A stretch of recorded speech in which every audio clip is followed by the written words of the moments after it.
flag salute, and then please remain standing.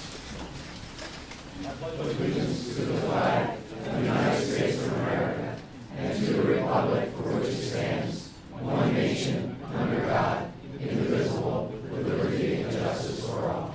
Dear Father, help us to be receptive to the thoughts and challenges that come through us through prayer, through the printed page, and from the world around us. And help our leaders to find the best solutions to the problems that we face. We ask this in your name. Amen. Amen. In compliance with the Open Public Meetings Act, this is to announce that adequate notice of this meeting has been provided. Also, pursuant to the 2013 rules and resolutions of the Board of Chosen Freeholders of the County of Burlington, time shall be set aside on the agenda for the receipt of public comments.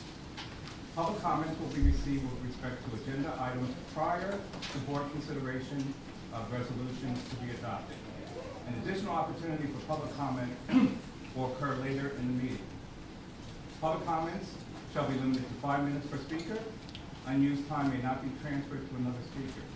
Persons may speak once for public comment period. I direct the Deputy Clerk to enter into the minutes of this meeting this public announcement and the advance written notice of this meeting. Freeholder Arter. Present. Freeholder Belgard. Here. Freeholder Howard. Here. Freeholder Schwartz. Here. And Freeholder Director Donald. Present. Thank you, Mr. Brady. At this time, I'll entertain a motion for the approval of the minutes of the regular public meeting of May 23rd, 2013. So moved by Freeholder Howard. Is there a second? Second. Second by Freeholder Arter. Any discussion? May 22nd, What did I say? 23rd, maybe I heard it. I need better lenses. May 22nd, 2013. Any further discussion? Hearing none, all in favor, so indicate by saying aye. Aye. Opposed? Abstentions? The minutes are adopted. At this time, I entertain a motion for approval of the minutes of the conference meeting of May 8th, 2013. So moved. Moved by Freeholder Howard. Is there a second? Second. Second by Freeholder Belgard. Any discussion? Hearing none, all in favor, so indicate by saying aye. Aye. Opposed? Abstention? Minutes are adopted. At this time, I'll entertain a motion for the approval of the minutes of the conference meeting of May 22nd, 2013. So moved by Freeholder Howard. Is there a second? Second. Seconded by Freeholder Arter. Any discussion? Hearing none, all in favor, so indicate by saying aye. Aye. Opposed? Abstentions? Minutes are adopted. At this time, we have a public hearing for the collection of a dedicated levy of 1.5 cents per $100 of equalized valuation for deposition in the Burlington County Open Space Recreation Farmland and Historic Preservation Trust Fund and allocating such funds among the approved uses. But first, Mayor Pat Robbie is going to do a presentation for us. Thank you, Freeholder Donnelly. My name is Mary Pat Robbie. I am the Director of the Department of Resource Conservation, and it is my department that oversees the administration of the Burlington County Recreation, Open Space, and Farmland and Historic Preservation Trust Fund. That is the name that is given to this fund by law, not by us. In 1996, Burlington County went out to the voters of this county and asked them to approve a referendum to raise 2 cents per $100 of equalized valuation for the purposes of land preservation. The voters approved that referendum, and the dedicated levy was approved with the sunset of 2011. In 1998, we went back to the voters and asked them to approve another 2 cents. The voters approved an additional 2 cents for a total of 4, and that tax went into effect until 2018. In 2006, the sunset provisions of the 2 referenda started to seriously impact what we could do with the funds raised.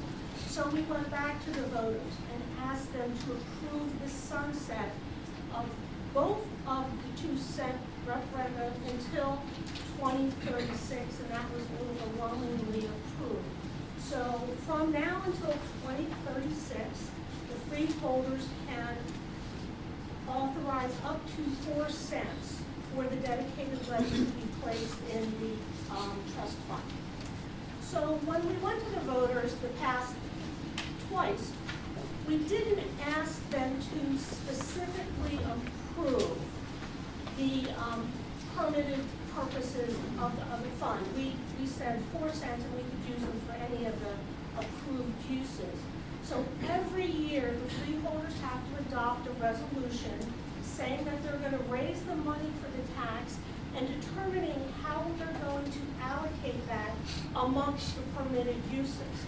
So the permitted uses of the trust fund, and this is coming right from the legislation, is acquisition, development, and maintenance of land for recreation and conservation purposes, acquisition of farmland for farmland preservation purposes, historic preservation, and for payment of debt service for any debt incurred for any of the approved uses. So since the fund was approved in 1996, the county has undertaken an aggressive campaign to implement our Parks and Open Space Master Plan as well as our Farmland Preservation Plan. And since that time, we have been able to preserve 25,000 acres of farmland, and that's just using county funds. Overall, in Burlington County, we have 54,000 acres of preserved farmland. We've helped preserve 6,000 acres of open space, and we have developed 8 regional parks, 6.3 miles of trail, county fairgrounds, canoe trails, and have made major progress in renovation of our 2 historic sites, Smithville Mansion and the Historic Prison Museum over here in Mount Holly. We've been successful in achieving all of this because we have help. We have help from cross-share partners, mostly at the state Green Acres and the Agricultural Development Committee. We've also had a nice relationship with, believe it or not, the Department of Defense, who have helped us to preserve land surrounding the joint base. So all told, through the course of our history here, we have received $104 million from our cost-share partners. And at the end of 2012, the beginning of 2013, in this dedicated fund, we now have a balance of over $48 million. A lot of money, again, that's because of the help of our cost-share partners, but the economy has actually helped us. The price of land has gone down, so we've been able to preserve more farmland with less money. And in our parks development projects, from 2009 on, all of those projects have come in well below the engineer's estimate because people are looking for work and they're bidding a little lower on the construction of the park. So that's all worked to our favor. So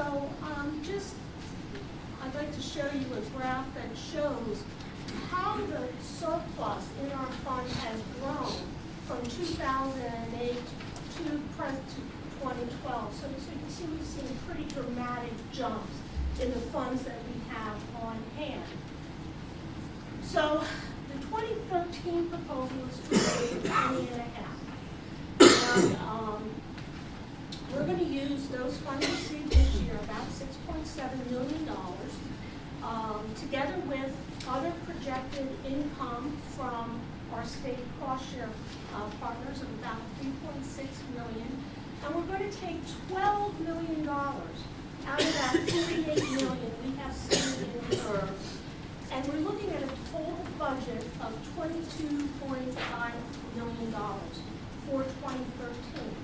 We're projecting to use that money, $2.5 million for salary and wage. $3.3 million is identified as other expenses, and that's predominantly maintenance of the parks and the properties that are now within our inventory. $6 million is going to go for development of new parkland, including the Municipal Parks Development Grant Program. And $4.2 million is slated for acquisition of farmland and open space. $6.7 million will be used to pay debt service. So what are we going to do with the money in 2013? Farmland preservation. We've set a goal of 70,000 acres of preserved farmland in this county. As I mentioned, we have 54,000 acres. but we still have 50,000 acres that are out there that have been targeted for preservation. We have, no real thought that we're going to preserve all the additional 50,000 acres, but our plan calls for a goal of about 1,000 acres per year. In 2012, we took applications to the Farmland Preservation Program. We processed 7 applications. If all 7 of those property owners accept the offers that we've just made, and we believe that they will accept those offers, we will have another 1,429 acres of preserved farmland. And the freeholders just this evening approved the 2013 application round for the Farmland Preservation Program. Open space preservation, we really haven't allocated a lot of money for open space preservation because we have a lot of land in our inventory. Our parks plan calls for a regional system of interconnected parks and trails. And for the most part, we have the land to build that park system when it comes to the regional parks or the hub parks. And as many of you know, we've identified areas where we're going to concentrate park development. The Rancocas Greenway along the Delaware, the southwest branch of the Rancocas, Masons Creek, and the Barker's Brook area in Springfield Township. So I think for open space, we're in pretty good shape, and we really don't anticipate major expenditures in this area in the year 2013. For parks development projects, we have slated major improvements for Crystal Lake, that's in Mansfield Township, the Anderson Farm in Delran, and the Willingboro Lakes property in Willingboro. And this is a property that the Township of Willingboro had owned up until last year. And they transferred title to the county because they didn't have the wherewithal to make the necessary improvements to that parcel. And we're hoping to accomplish that sometime later this year. We have a few things going on with respect to regional trails. Freeholders, again, just tonight, approved a contract with an engineer to do a feasibility study for a 3-mile segment of the proposed Concora Trail. That trail segment will go from the Mansfield Community Park to the Springfield Community Park, all through preserved farmland. So we're really excited about getting that trail segment open. The other trail system we've been working on is the Arnie's Mount Trail, and we're hoping to construct 9 miles of trail and a trailhead. And this will be something a little unique for Burlington County because we will actually have a trail that has hills. And so it'll be a little rugged terrain, which will make for a little bit more challenging hike or bike. Historic preservation projects at Smithville, we're looking to renovate houses 10 and 11. It's the working houses that we've been sort of picking off over the years. The Smithville complex includes some of the old factories that date back to H.B. Smith's time in the mid-1800s. The factory walls are falling down, and they're creating a safety hazard, and what we would like to do is do something to stabilize the walls and open up that area for public access. We have our Ag Center in Morristown, a farmhouse that we hope to make some renovations to, including installation of a commercial kitchen that will allow us and others to use that kitchen for educational purposes, and also to rent it out if you wanted to make jams or jellies or sauces and sell them to the public, because you have to do that in an approved commercial kitchen in the state of New Jersey. And that barn is in desperate need of a new roof. So that will be something that gets done by the end of this year. The freeholders have also approved another round of the municipal park development grant program. That's $5 million that gets allocated to grants from municipalities for mostly park improvement projects, and each town can get up to $250,000 for their projects. We have some new initiatives.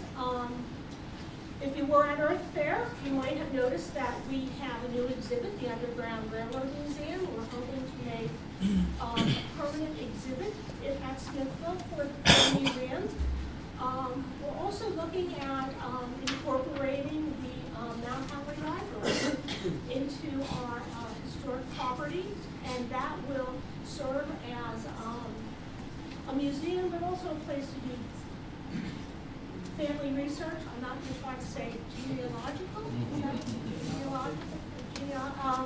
and also a lyceum where there'll be historic documents on file for people to review. And the Purpose Nature Center, a project that we're very excited about, and that's a partnership between the state, West Hampton Township, and the Friends of the Purpose Nature Center and the Purpose Conservancy. So, just to repeat, for the future outlook, the fund balance remains robust. If we spend what we project this year, we'll go into 2014 with a $36 million balance. And I'd just like to point out that our budget numbers are projections, and it doesn't mean that in 2013, if the holy grail of farmland preservation, the Hella Stock Farm in Springfield, came to us, that we would go to the freeholders and say, this is an extraordinary opportunity. Can we spend more than the $4.2 million that you allocated? In 2014, we will be able to continue the aggressive pursuit of the preservation programs, continue development of the parks and trails, support our municipalities and their parks projects, take on additional historic preservation projects, and hopefully we'll find some new program initiatives and expansions. So that's all from me. Thank you very much. All right, at this time, I'll open the meeting for the public hearing on the collection of a dedicated levy of 1.5 cents. I think there's another list flying around too, right? Someone have a clipboard that could send? I'll say it's my backup. I'm going to work from this first. This public hearing is strictly on the open space levy. So if there's something else you'd like to speak about, there'll be other times during the agenda at which you can speak. I'm going to run through the list. If you wish to speak now, come forward. If you wish to speak later, just say later. Randy Rothwell, Mount Holly Share Township. down a little bit, all right.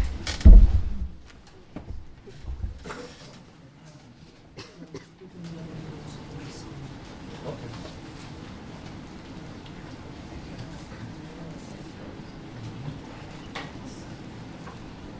We are smart growth at work. We lead the state in farmland preservation.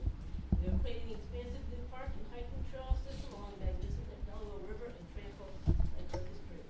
These are the words of the Freeholder message found on the front page of the 2008 Burlington County Economic Resource Guide. Burlington County preserves more land. A news headline in the Courier Post in 2012. The article goes on to say that the county needs new farmland preservation. Pretty powerful statement. These goals and achievements only are possible by having a dedicated trust fund for preservation of open space, farmland, and historic sites. And its continued funding has been approved over and over again by the residents in Burlington County. As recently as 2009, the Burlington County voters overwhelmingly approved 3 ballot questions that authorized the board to collect an annual levy of up to 4 cents for $100 of assessed property value. As mentioned already, the revenue has been used for acquisition, development of lands for recreation and conservation purposes, acquisition, preservation of farmland, acquisition, preservation of historic places, and debt service payment. And more recently, the trust fund monies have been made available to many Burlington County municipalities through grants to help them provide additional recreational opportunities.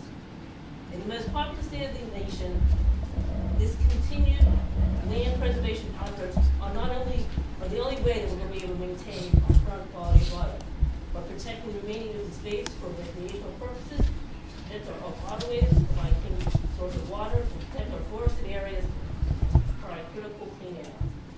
to mention preserving these open spaces, protect critical wildlife habitat. Bald eagle is making a comeback, not only because it discontinued use of DDT, because we have preserved its habitat so it can have nesting and hunting grounds. Many other threatened and endangered species, from birds, reptiles, fish, amphibians, plants, and trees, are dependent on our efforts to be stewards of our environment so we can sustain both a healthy and connected open space system of parks and protected wildlife areas. Face it, New Jersey is reaching its built-out capacity. It is no time to dismantle an essential program that has today been so effective and serves as a model for the rest of New Jersey and for the country. Reducing its funding source by 62.5% would be detrimental to the program. The Comprehensive Farmland Preservation Plan for 2008 projected that $22.3 million would be collected from tax levies for trust in 2012. But in actuality, only $19.1 million was actually collected. And this proposal will reduce that amount even much further, down to $6.7 million. And any surplus that we now have will be short-lived in such a dramatic time. The Burlington County Open Space and Park Master Plan, as well as the county's Farmland Preservation Master Plan, are model plans, and many of the projects in these plans, although they have been started to be undertaken, the work is not complete. As noted in the Burlington County website under the Welcome tab for the Division of Parks, with more than 1,000 acres of developed parkland, 3,500 acres of land slated for park development in a regional rail system will provide a link between the parks. The residents of Burlington County can enjoy nature settings, recreational water access, picnic facilities, play areas that are close to home. This envisioned regional trail system is still in its infancy and far from complete. Why stop now on the way to the goal of 70,000 acres of farmland preservation and the long-term goal of nearly 15,000 acres of open space as proposed in the Open Space Master Plan from 2002? Funds are not only critical to land acquisition, but also as a stable funding source for the maintenance of these historic sites, parks, farmland, and open space. It is essential to the residents of Burlington County. At this time, when there's no dedicated funding source for the statewide Green Acres program, cutting our own local space funding is simply not a wise move. With a reduction to 1.5 cent tax levy, it'll save money certainly for the taxpayer. But at what long-term cost to your children, and your children's quality of life living in Burlington County? A 4-cent tax levy, $6.40 average per household. 25,000 acres of preserved farmland cost $179 million. 1 year of local park improvements and preservation cost $5 million. A family bike ride on a future trail from Mount Holly to Bedford, priceless. I urge members of the board to vote no to a reduction in the open space tax levy and not cave into this perhaps political point to set the stage for a campaign tax in the coming election season. Thank you. Mr. Malanis? Later. Roger Kumpel? Burlington County Freeholder Housing. My name is Roger Kumpel, I'm a farmer from Southampton Township. I not only believe in farmland preservation, I have 2 farms myself, my wife and I, which are both preserved, one through the county program, one through the state. To us farmers, it is a very critical thing. It means a lot to us to be contiguous with all the neighbors, not houses jammed in between us and trying to farm with people with houses and trying to comply with pesticide regulations and so on. So for that reason, for one, we support the program. And with the situation we're now facing with the state, we have our $400 million at the state level, as you know, is all dedicated now. It is gone. Once it's sent to Burlington County or Southampton Township, there's no more until the governor and our legislators in Trenton get with the taxpayers and everybody agrees that this is how we're going to do a permanent funding or a temporary funding, same as we've done. We have none right now.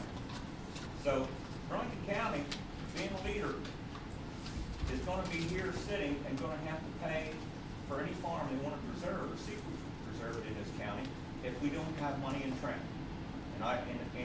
If we just got another $400 million bond issue and we knew we had money for the next 5 years, then I'd say maybe you're on the right track. We can cut back a little But I even say today, maybe if you said, we'll take 1 cent and we'll try it for 2 or 3 years and see where we are then.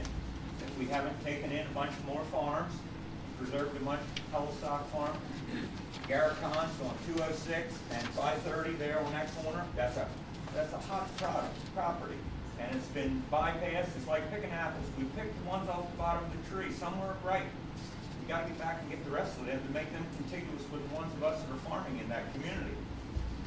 So I think it's a mistake to take it all away like you've done. I mean, 1.5 cents is the minimum.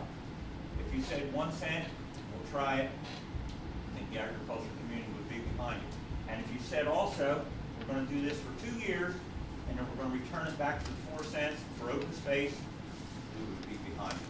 But to take us from 4 down to 1.5, we can't digest that. It's just not fair. We don't think you really, we understand, and we're farmers. We have to adjust our belts too. When financial situations come about, we need to do what we need to do. But we think that you need to do a little less and think about the long term. You're thinking about this year's budget, maybe next year's budget. We got a long time to go with those. Thank you. Thank you. Louis Lopez? Michael Karbowski?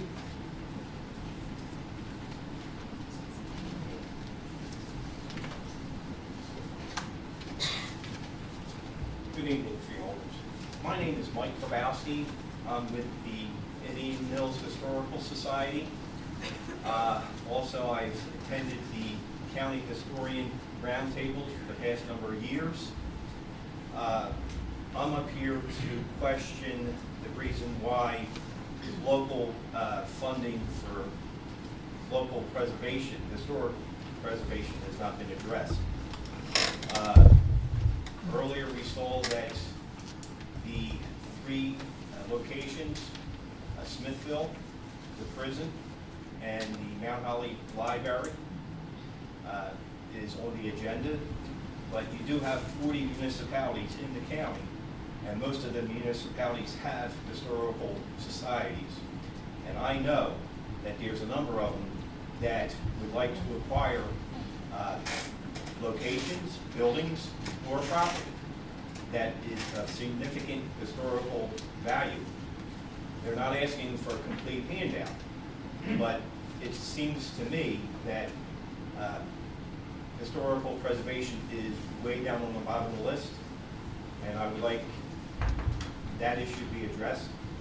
So I know that Director Donnelly and Mary Pat had a meeting with Joe Lawford at Paul Shop the other day, and it was mentioned that the issue was kind of detached from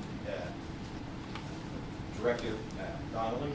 So again, I'm just here to ask the freeholders to look at the overall package when the decision is made. Thank you. Thank you. Robert Talon?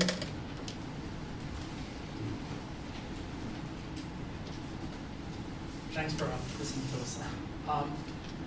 I understand what you're going through, because trying to keep a budget is not easy. You've got a lot of responsibility. But I do think this is something we really want to I have a list of things I wrote down here, but I don't. We know the value of open space. We see, we know how important it is to get the water back in the ground. We have dangerous aquifers that are overdrawn now. The more space we have open, the cleaner our air is. I mean, all these things, you guys, we've all heard it, we've all said it, I've said it so many times in meetings, I could go over a litany of things. But I think it's very important that we don't lose track of this. I mean, and we keep vigilant on this open space, because we just sit right between 2 big, huge areas, New York and Philadelphia. I'm sure there's developers just licking their chops to try to get in so they can. Right now, it's not good for them. Just don't want to see us drop our guard at a time like this. So if you have to consider this and you have no alternatives, like the farmer just said before me,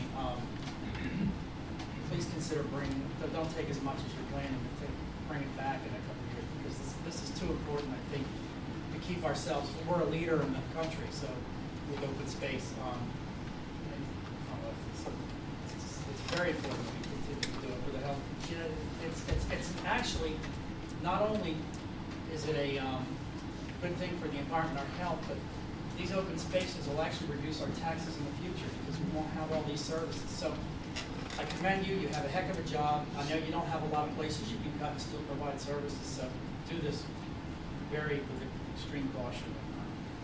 Thank you. Christian Brown? Nothing. Fred Wainwright.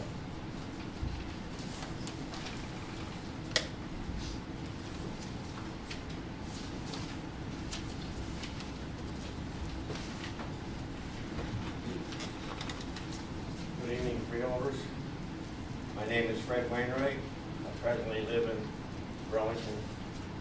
My mailing address is Burlington. I live in Florence. But I was formerly a councilman and mayor of Mansfield Township. I farmed as a dairy farmer for over 50 years. I now serve as the Burlington County Director of Farm Bureau. And I guess I will speak pretty much from Farm Bureau right tonight.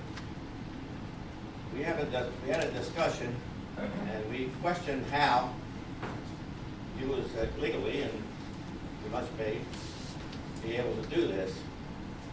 And if you do have to do it, we would like to see you just take it for 2 years and promise to get it back. And if in 2 years, if you realize you can't get it back, then have another meeting and let us discuss it. I don't think you need to stockpile more than you have for farmland preservation. That's my opinion. But I do want to have it available whenever it is needed.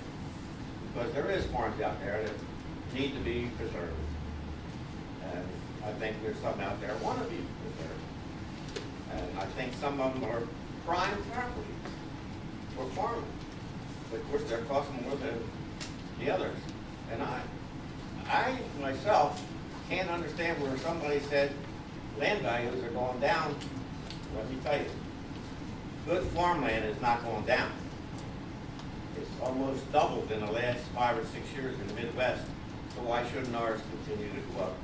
We grow the same thing they do. It costs us more to grow it, but we still grow it and try to make it here in New Jersey or Burlington County. Burlington County is one of the better places to have a farm, I would think. I've lived here all my life, and the family's been here 3 or 4 generations. The homestead is just about 200 years, and then right down, it's preserved. So, with that, I'd like to thank you for what you've done, but I still think that don't try to take it all and not promise something back. If you give us a couple years, say you're going to come back with it, I don't think you'll have a lot of problems. With that, I'll thank you. Melody Canfield Gaskell. Marion Reinhardt. Thank you, Director. I also want to speak to item J, which is the public hearing dedicated to levying out 1.5 cents. First of all, I need you to know that I do oppose any reduction in this tax. Also, I believe that the way that this was presented to the public was an 11th-hour decision. Did not give us the opportunity to sit down and speak with anyone to get our input. And I also need to reiterate once again, because I come to all these meetings, and when I was a freeholder, I had asked to have local historic projects be included in these monies. And it had been refused every single time. And just most recently, again, it was refused. And I find it hard to believe that, and Mary Pat stated it, that gave us the name of this trust fund. It's open space, farmland preservation, and historic preservation. And she said by law, that is the title, that's what we're spending money on. So, I am asking you once again to reconsider local historic projects. Also, the reason that I'm opposed to the reduction is that I believe, yes, there is a hefty surplus there, or balance, should we call it. But I also believe that farmers are aging. They need this opportunity to have their properties looked at and be aggressive in spending these monies and completing these projects while we have the money, while we have the balance, and while we have that $19 million coming in each year. Also, I can't understand why we would be cutting, not we, the freeholders, would be cutting this tax levy at a time when the state has no money for any of us for these projects. And not only the state, townships are now cutting their funding. So I truly believe at this point we need a transfusion, and that transfusion would be to leave the balance where it is, and also to leave the tax levy where it is. And I must say that I'm very, very disappointed. I attended 2 meetings, Director, and I had asked you about this, or were you considering reducing the tax? You did not give me an answer, and you assured me that you would get an answer to me in writing, which I have not received to this date. Yes, May 22nd meeting. So I still look forward to that answer, and once again, to the public, these monies can be well spent, and they can be spent now. And I truly believe that we should move ahead. Thank you. Thank you. Barbara Rich.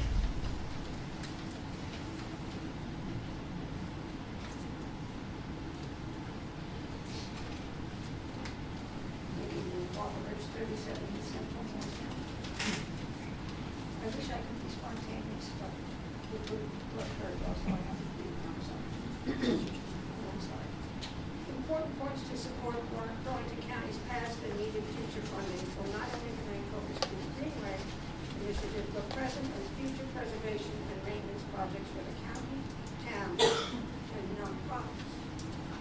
With connectivity being an imperative, concentrate on the county preservation and open space master plan, which included the Rancocas Creek Greenway.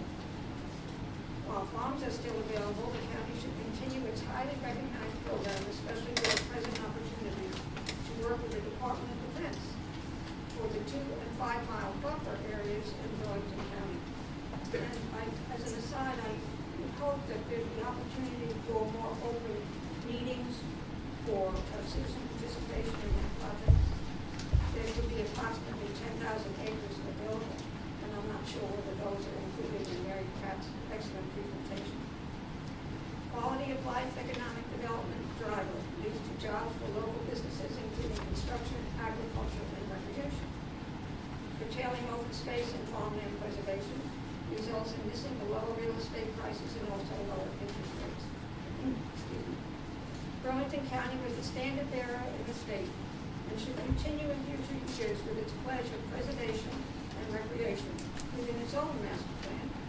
The towns must also have master plans with considering the county participation, and not to overlook including the nonprofit community. Burlington County is the foundation for these partnerships, which is one of the major reasons for success. The program needs to remain in its present form of income and into the future. There are too many unknowns at this point in time. And I do have a request. If there are names that are not on that list, there might be some people in the audience who are still interested in speaking. And is it permissible to read a letter from Mark Thomas, who lives out of state but has a home in Burlington County? Thank you. The title is Steady Hand on the Till, in parentheses, ER, Tiller. Burlington County's open space tax, 1996 to 2036.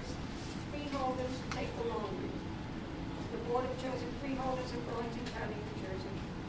On a fine late June evening in 1996 at Huff and Puff Farm, the Burlington County Freeholders signed into ordinance the first open space farmland preservation tax in the history of the county.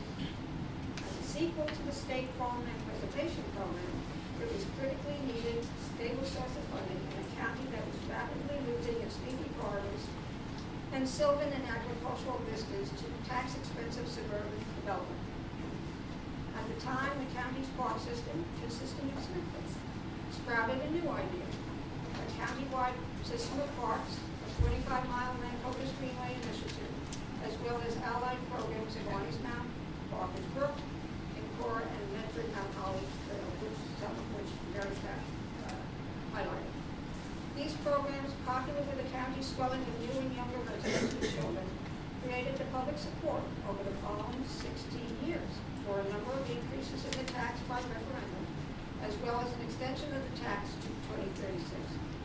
The public courage of the freeholders created a political atmosphere in which many municipalities in the county enacted their own open space taxes. In this way, the freeholders leveraged both political and financial capital to further its recreational and conservation goals. As a founder of the Rancovis Conservancy, I lauded and encouraged them at each step of the way. This is the historical context of the freeholders' recent proposal to decrease the open space farmland preservation tax from 4 cents to $100 per square valuation to 1.5 cents, a decrease of 62%, and to permit a readjustment of the rate on an annual basis as part of the yearly budgeting process.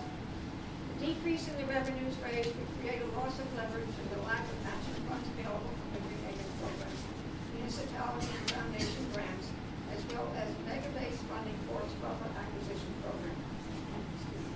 The political financial uncertainty of the annual adjustment of the tax would jeopardize the sensitive nature of ongoing acquisitions, often taking years to cultivate and complete. The recent quote-unquote touting of the surplus of money from the open space fund is unwise, particularly given our experience with the economy of 2007 and its continuing weakness. In 1996, when the open space tax was instituted, the county population was 417 million people. In 2035, it is projected to reach 492 million, with the bulk of that increase projected to occur between now and then. We are less than halfway there. It had a friendly, forward-looking board of chosen freeholders who have taken a long view to have raised their sights to a distant future of a livable Burlington County and legislated a political and financially stable mechanism for bringing the vision into full reality. Burlington County residents will support the long view because they want the public health they enjoy here to be augmented and protected. They will support a decision by the Board of Chosen Freeholders to maintain the open space farmland preservation tax at 4 cents and to preserve the program in its present form until 2036. Future generations of county residents will praise you for your wise and public-spirited decision for the security of open space farmland preservation programs, the Rancovis, and the rest of Burlington County. Warren Thomas, 26 South Ave, Woods Valley, Lisbon, and I thank you for the Ruth Larkin.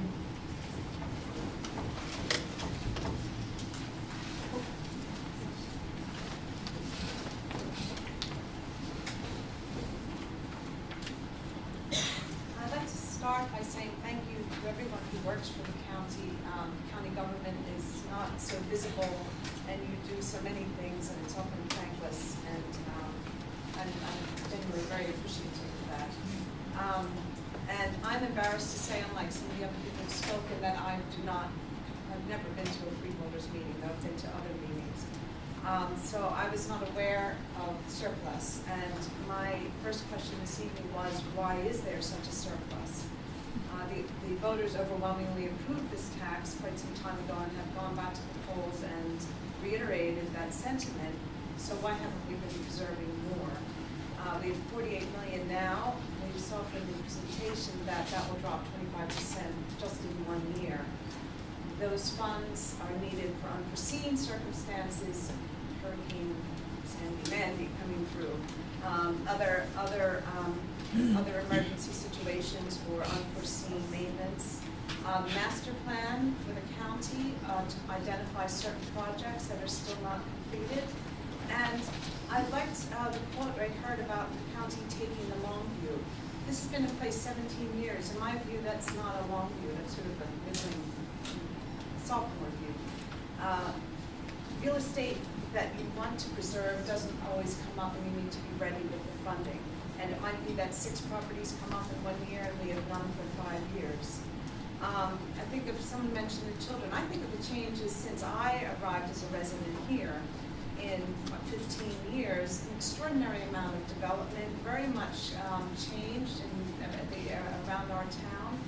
And I'm wondering what the county will look like for our grandchildren if we slow down the pace of reservation. There'll be plenty of strip malls and lots of housing developments that need lots of roads around them because they're not designed on the small town design that most of our historic and charming towns are.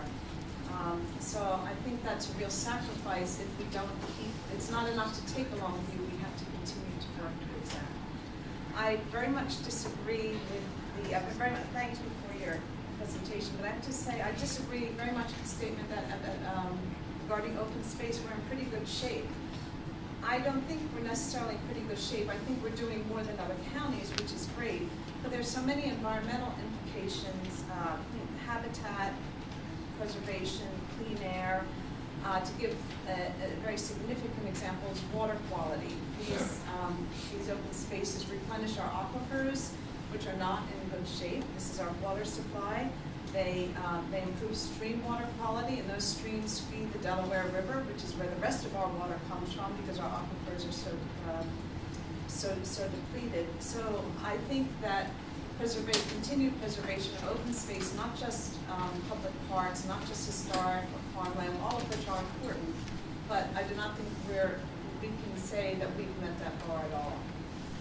And now I'm going to put on my taxpayer hat, and my taxes have gone up close to double since I moved here.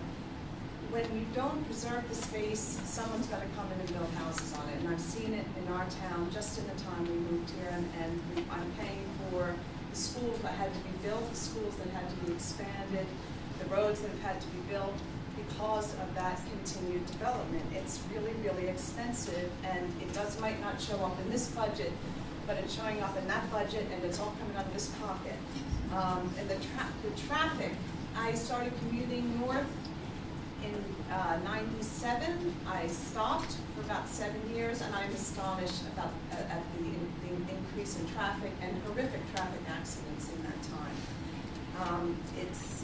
Again, the more development you have, the more you have to pay for it. We live very close to one of the largest cities in the country, and yet we have the potential to maintain these beautiful farms, that should be allowed to produce without complaints about the smell from the McMansion next door.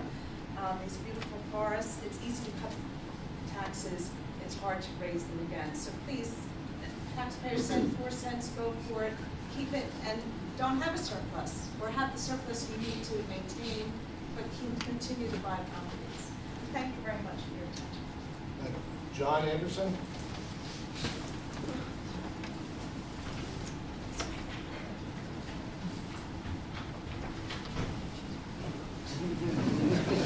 Sorry, we're starting off the north side right here. My name is John Anderson. I live over here in West Hampton. I'd like the opportunity tonight to give my comments here. I think the Open Space Trust Fund is a valuable resource for the township and the people of the area. I think the discussion that you guys are opening up here is valid, and I think it's going to cut back on the waste and abuse. When that happens, then I think the rest of that money can go to farmland preservation space areas. Thank you. Thank you. William Love?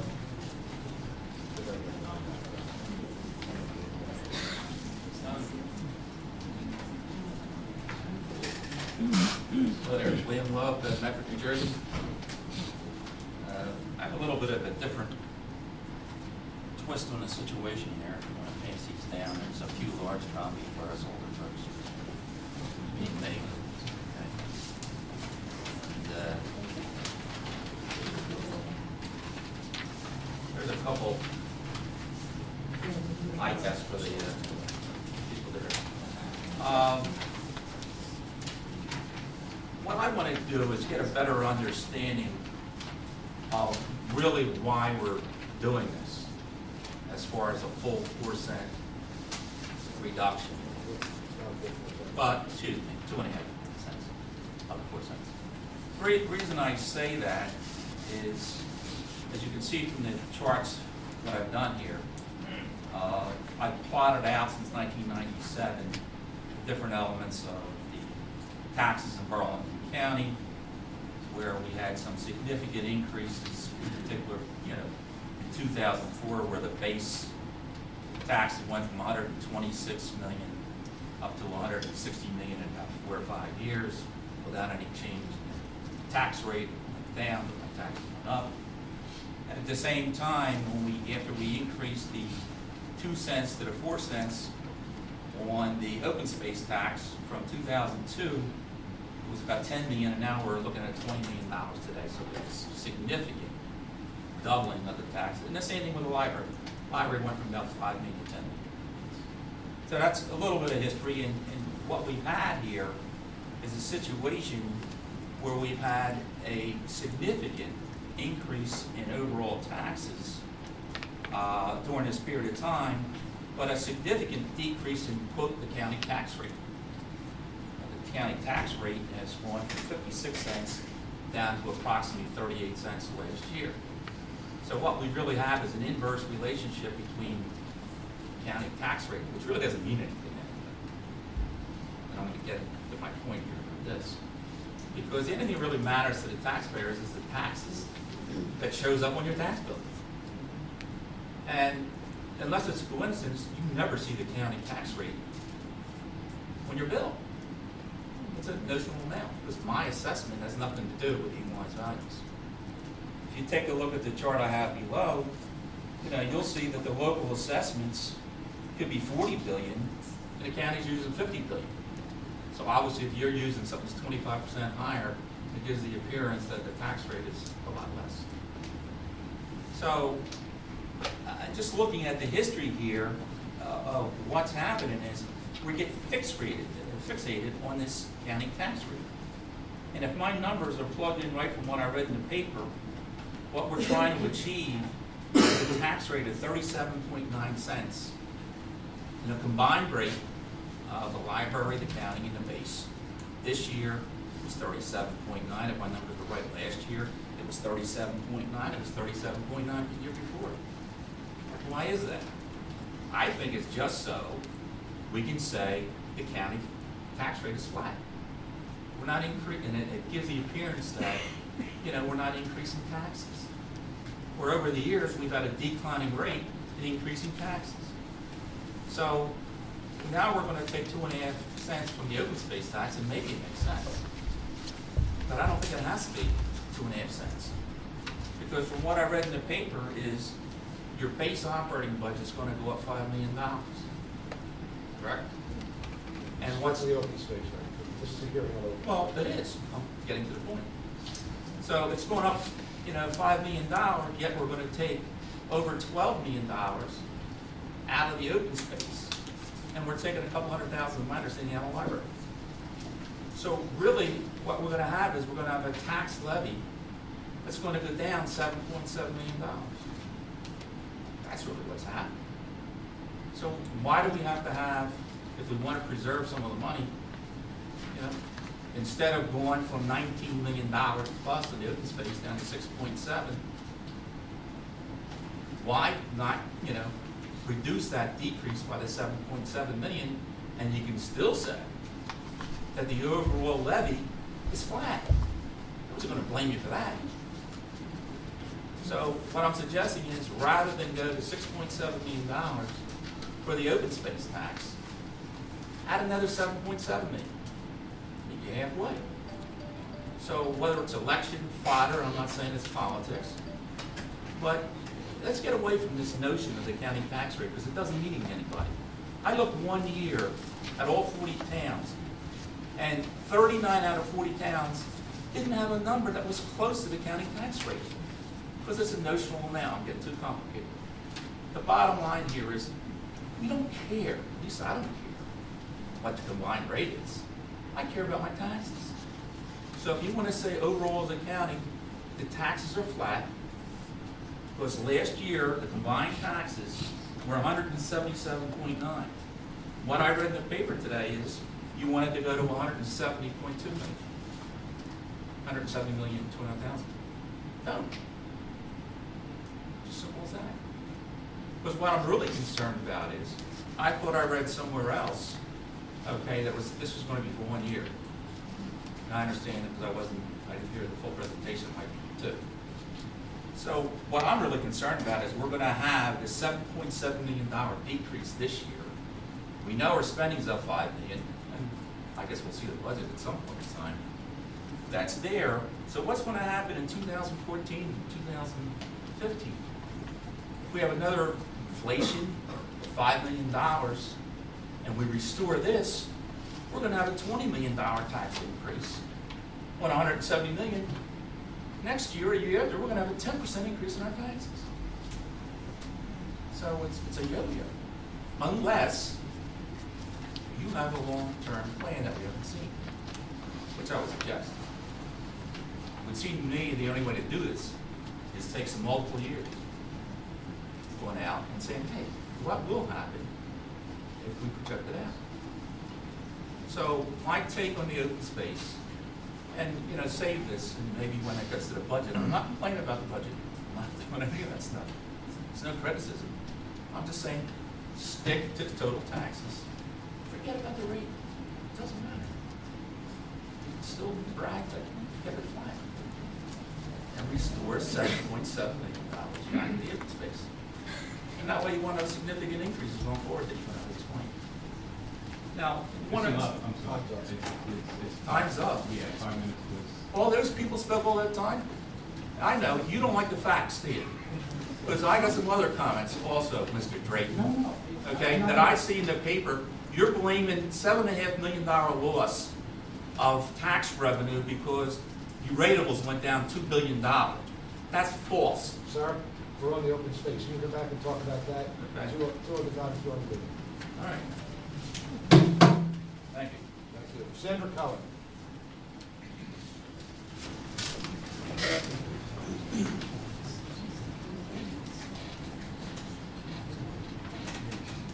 Good evening. My name is Sandra Cohen. I'm a resident of Mount Laurel Township. I like the comments that I heard before about taking the long view. As a relatively new resident of the county and someone with an underwater mortgage, I'm not going anywhere anytime soon. I'm going to be here for a long time. I don't know about you guys, but I have to take the long view as a taxpayer.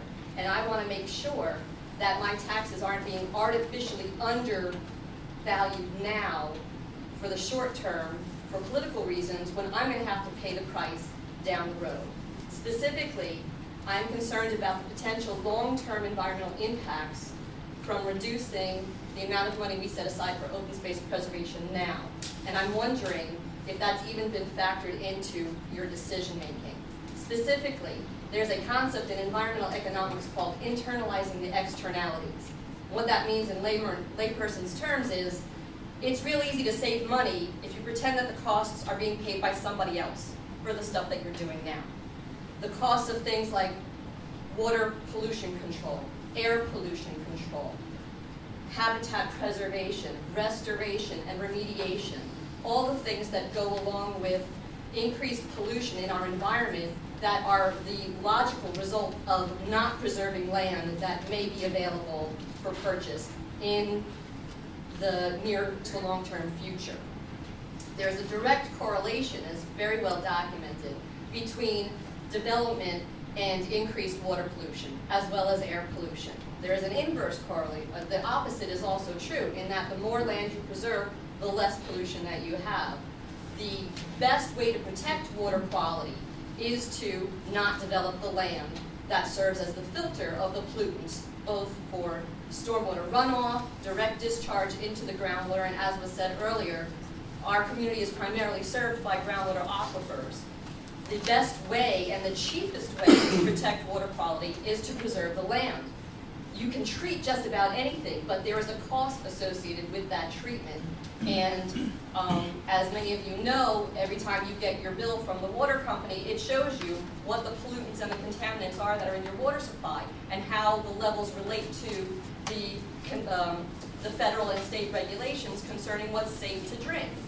We don't know, without doing a long-term trend study, which is probably available, I don't know if you've looked at it, where we are in terms of our water quality, drinking water, and how that would be impacted by increased development that may occur if we don't continue to preserve our land. I don't want to take up a lot of time, but my questions for you are, have you thought about this stuff?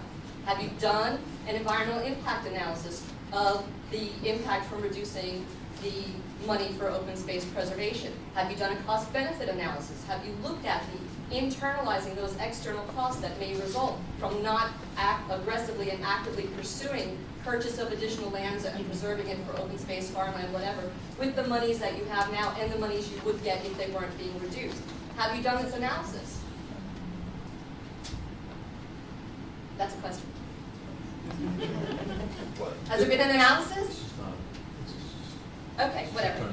So along those lines, I missed the beginning of Mayor Kat's presentation, sorry.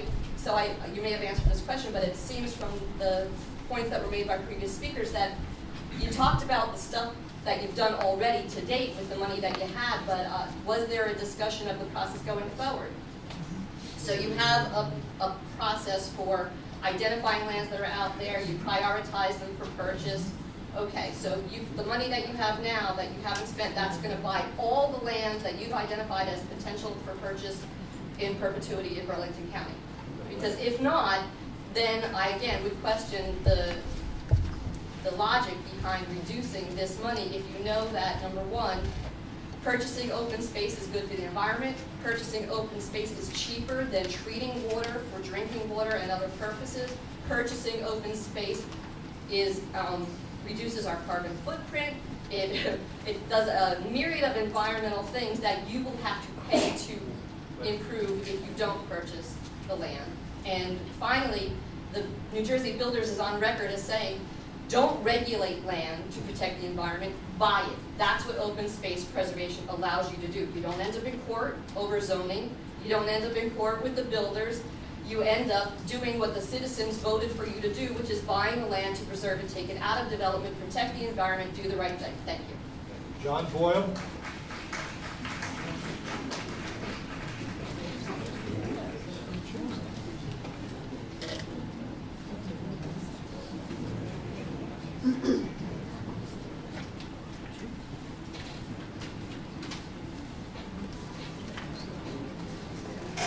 Good evening, Freeholders.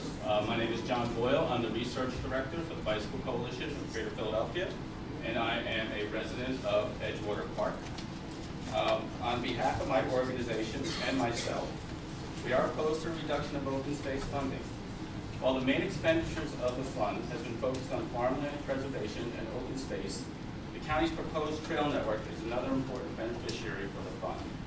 On a broader scale, 3 of the county's spine trails, Kincora Trail, the Rancocas Greenway, and the Delaware River Heritage Trail, are part of the circuit, which is the name for the Greater Philadelphia's regional trail network. When completed, the circuit will consist of 750 miles of trails in 9 counties in South Jersey and southeastern Pennsylvania. The circuit network will also be included in the upcoming Delaware Valley Regional Planning Commission's 2040 long-range plan. So they are budgeting money to help build this regional trail network. We roughly estimate that it will cost at least $30 million to complete the 65 miles of trails, of the circuit trails in Burlington County. From a trail development standpoint, the county has been lagging behind its neighbors in southeast Pennsylvania. The main reason is that the projects have not been advancing beyond the planning stages. So most of the federal and local money made available for these trails have been spent in Pennsylvania. Close to 90% of the available regional trail funds have been spent in Pennsylvania, 10% have in the state of New Jersey, and in fact none in Burlington County at all. Using open space funds to plan and design trails will make these projects shovel-ready and demonstrate strong local support. This greatly increases the chances that these projects will be eligible for acquiring state and federal construction dollars. So the money that you use, the open space fund, could bring itself back 5 times over in federal and state funding. I should say that the county planning department is trying to do its best with its limited resources. The county has just applied for a $4 million Tiger grant to build a 9-mile section of the Rancocas Greenway between Delanco and Mount Laurel. They have also spent a large amount of open space funds to connect the parks across the length of the Rain-Focused Greenway. And the planning department felt that so much of the space is now ready to be, is now ready to accept a trail that they felt it was a good opportunity to apply for this money. Unfortunately, the Tiger program is very competitive. They will be going up against 5 other projects in our region and probably about 500 other projects across the country. But the main point of that is at least the town, at least the county has put together for the first time a package of building the longest trail that they've ever considered building. And I think that is noteworthy of the county and the sign projects. Lastly, on a positive note, the Delaware River Heritage Trail has just completed a 3-mile section in Bordentown and Fieldsboro. And the planning department is working on a ribbon cutting either late this month or sometime in July. So we hope that the freeholders will be able to adjust their schedules to attend this ribbon cutting ceremony. It's a very important, it's a great statement to say that you support more trail development. And lastly, I would say that open space funds is not a subsidy, it's an investment in our community and our quality of life. Thank you. Maria, forgive me in advance, Trowich?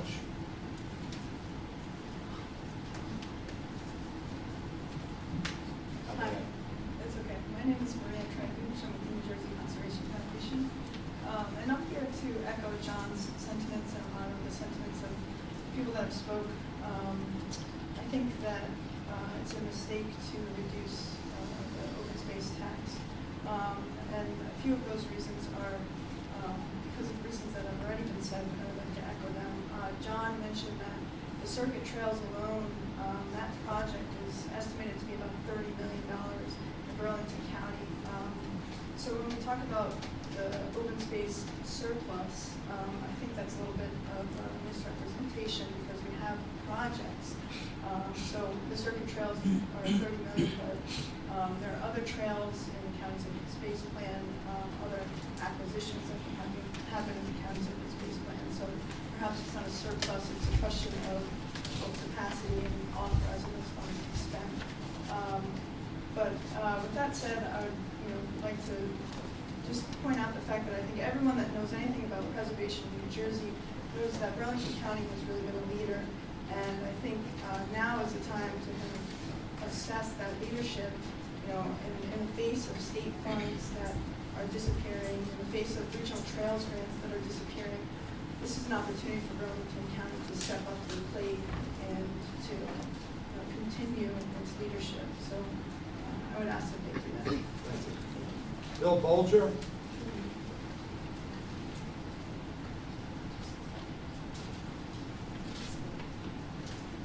Good evening, Freeholders.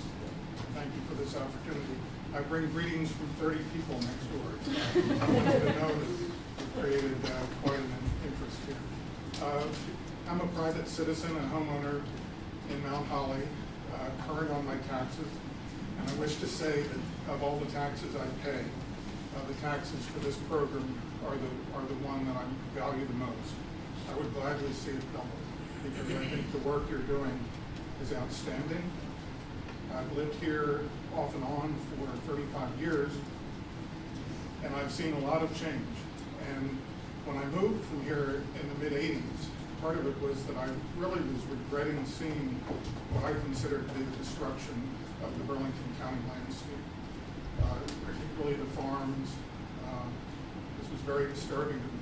And when I moved back in the late 90s, it was largely due to what I saw happening and the mistake that Burlington County had made to reverse this and to see that the future looked very different.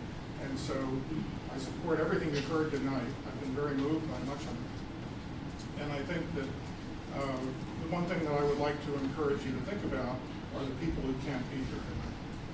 And those would be the citizens of the future. I've lived in a lot of communities, and I've never known one where people regretted parks that have been created in those communities, for the open space that have been protected. You know, when Frederick Olmsted laid out 2.5 square miles of New York as a park, there were a lot of people that thought he had lost his mind. But I dare say that if you tried to take that park from New York today, you'd have a civil war in your hands. And of course, one aspect of it is that the most valuable real estate, some of the most valuable real estate in Manhattan, is the landscape surrounding that park. This is a value economically, but it's also, more importantly, a value to public health.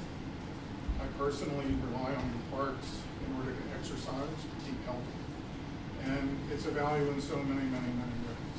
So I'll just leave you with that encouragement, and please consider keeping it where it is and going after this program as aggressively as possible over the next few years. Thank you. Heidi Winzinger?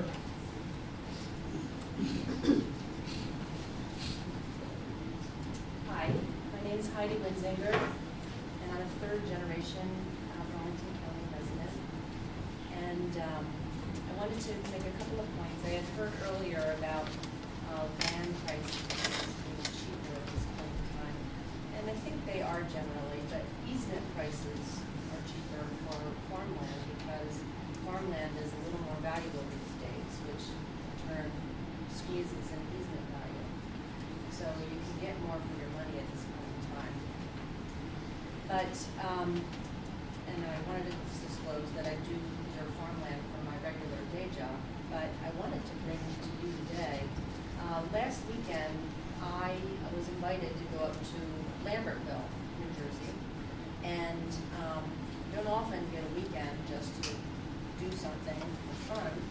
And a girlfriend invited me up, but it was specifically to take a bike ride. So we went to Lambertville, stayed at her home, and the next day we got up to take this bike ride on the trail that's there because it's safe, it's fun, and you get to stop at all these little places along the way.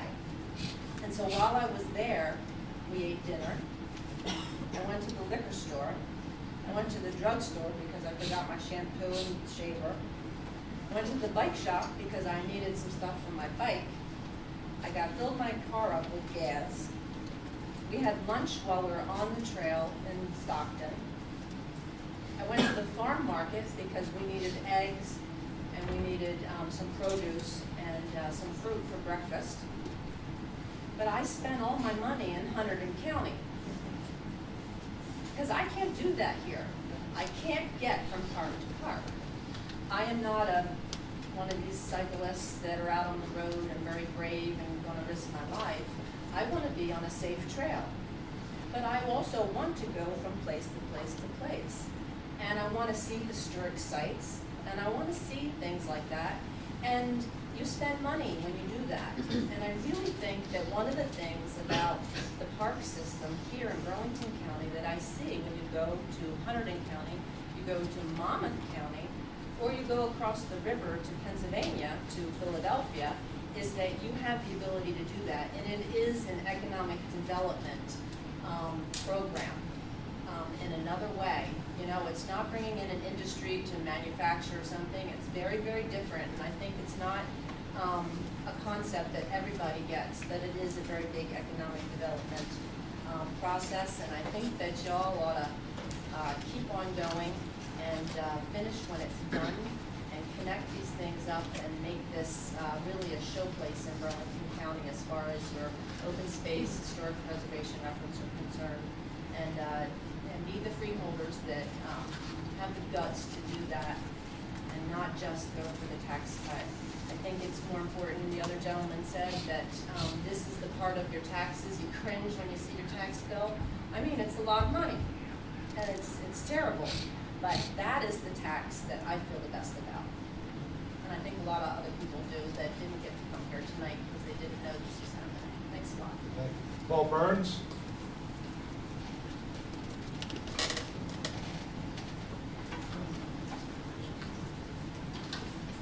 Thank you, Paul Burns for Mount Laurel Township. Just want to say what Heidi said was pretty good. I myself have been a 20-year resident of this area of Mount Laurel, and avid bike rider. When I do ride bikes, I go to Philadelphia. I have to drive over an hour. And I'm willing to do that because all the things she said, there's places to go, there's things to do, there's trails, and all interacts. I spend my money there. I've watched, I grew up in Trenton, I moved to Burlington County. I watched Philadelphia transform itself with that trail that runs from the Art Museum all the way up to Valley Forge. I can just say, it's worth it to do this. It's an economic driver. It's something you need to really consider, and this tax is a small price to pay for that. If I give you an analogy, it's like what we have now, or is you spend all this money so far to acquire all this land for these parks and these trails, and you haven't finished it. It's like the neighbor who starts putting an addition on his house and then stops and makes everybody look at the project for years. So if I can urge you to go ahead, continue with the farmland. It's, you have to protect that resource, you have to protect open space and water. And thank you for hearing that. Thank you. Margot Pellegrino?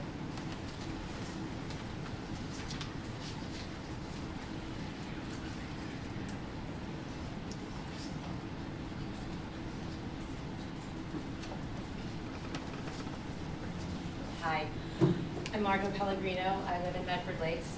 I'm actually an ocean activist. I paddled Miami to Maine, Seattle to San Diego, the Gulf Coast, except for Texas. I'm also very active and outspoken with national ocean policy.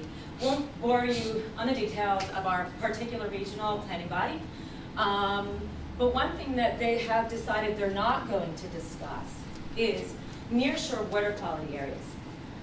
We know that Barnegat Bay is basically under attack. It's as bad as the Chesapeake. The Delaware, actually, you know, honestly, I could take you on a paddle from my backyard to the Delaware River. And you can do it, actually. It's really easy on an inflatable stand-up paddleboard, actually. See? I did it. And it's also funny because, you know, I can talk a little bit about how activities such as that will also help this part, that the county slips in the health ranking.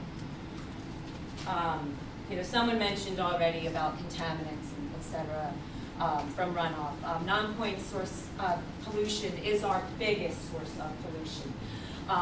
Even though we are so far inland from the ocean, what we do inland does affect our downstream neighbors. Burlington County, I have to tell you, I have friends from California and Oregon come in my house, and they are amazed. They're simply amazed at New Jersey, and particularly Burlington County. They can't believe it's New Jersey. And I've always been very, you know, proud of my county because I feel like we're very proactive. We've got solar panels, you know, on certain, you know, like poles and stuff, and we do a lot of things. We've been good with, you know, the whole land use. We've been particularly good. I won't say, my honest feeling is that we should double our tax, because if I took you on a trip down our Rancocas, it smells every bit as bad as Tom's River. And I know the USGS, because I've pestered them, is right now watching Mantua Creek, different county, lots more population, as much green space as we have. We still need more. And this is going to have a direct bearing on our children's health. I have 2 young children. Land values, businesses. In my paddles, I've been yelled at by small independent business owners because many of their woes have originated upstream. The dive shop operator who cannot operate his dive shop in July, August, and September because of the algae growth, because of rampant development. There's been success stories too. And nature just needs time to heal. But we have to let it heal. And that means buying up the land that we deem important to have for the water purification. We all know it is a no-brainer. We're fighting science here.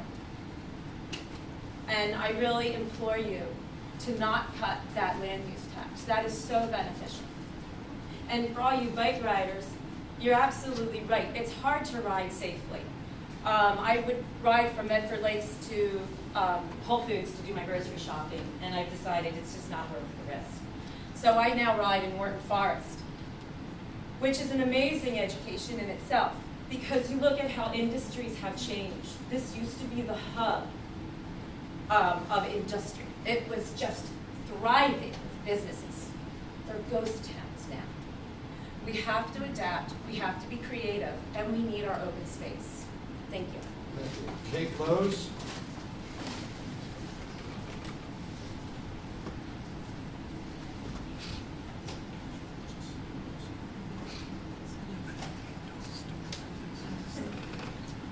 My name is Kate Lose. I'm a homeowner. I'm a registered voter in Simonton, New Jersey for 26 years. And this is my first Freeholders meeting as well. And I thank you for your work. I know it's a thankless job a lot of times. I also thank you for the presentation that we had, because I really didn't know what I was coming to this evening. I didn't know what it was about, except that I like open space and I like bicycle trails. My husband and I recently became empty nesters, and it's fantastic because we can do what we want to do, and we ride bikes. But we're not riding them in New Jersey. We come here, we tow the bikes up here, rode out into the farmlands, you know, the roads, what you would call back roads if you're from the city, and people throw bottles at us, they beat their horns, there's no bicycle lanes. I don't want to get hurt.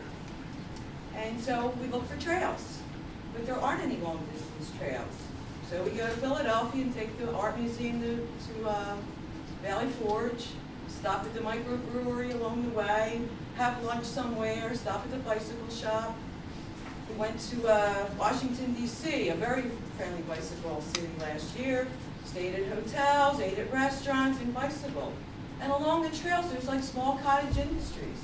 There's bed and breakfasts, there's little cafes, there's places to buy what you need along the trail.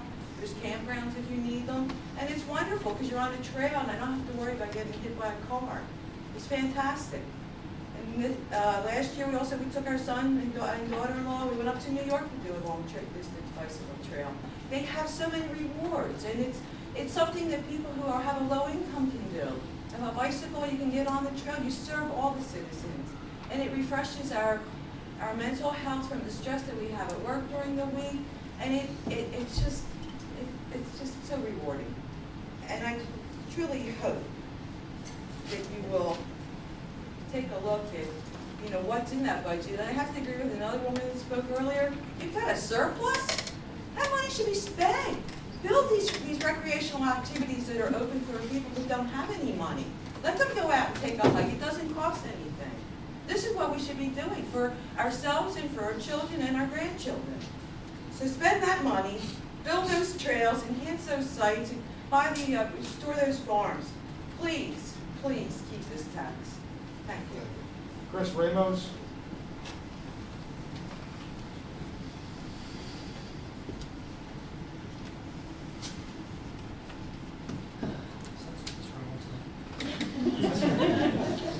Hi, Chris Rhomes, Mount Laurel. This is also my first Freeholders meeting. I found out about this morning, so I apologize if I'm not as prepared as many others who've come today. There's been some fantastic talks. I hope you take all that into consideration. I can't bring the facts on the economical or the environmental issues here, but what I can speak from is the social issues, because my wife and I decided to move to Mount Laurel after doing a search of the greater central New Jersey area 3.5 years ago. And we chose this area because of the open space projects, because of the land and the feel that we could get to where we need to go, and that it was moving in a direction that would allow not only us, but my wife, we are expecting our first child, and I want them, however many there end up being, to be here, to be somewhere that they can go for a walk and they can experience the same things that I did and all of you did and we all want to experience. And if that land goes away, then it could be developed and it won't be there. We can't recreate these ecosystems once they're gone. So just please take that into consideration. Thank you. Thank you. Michael Tam?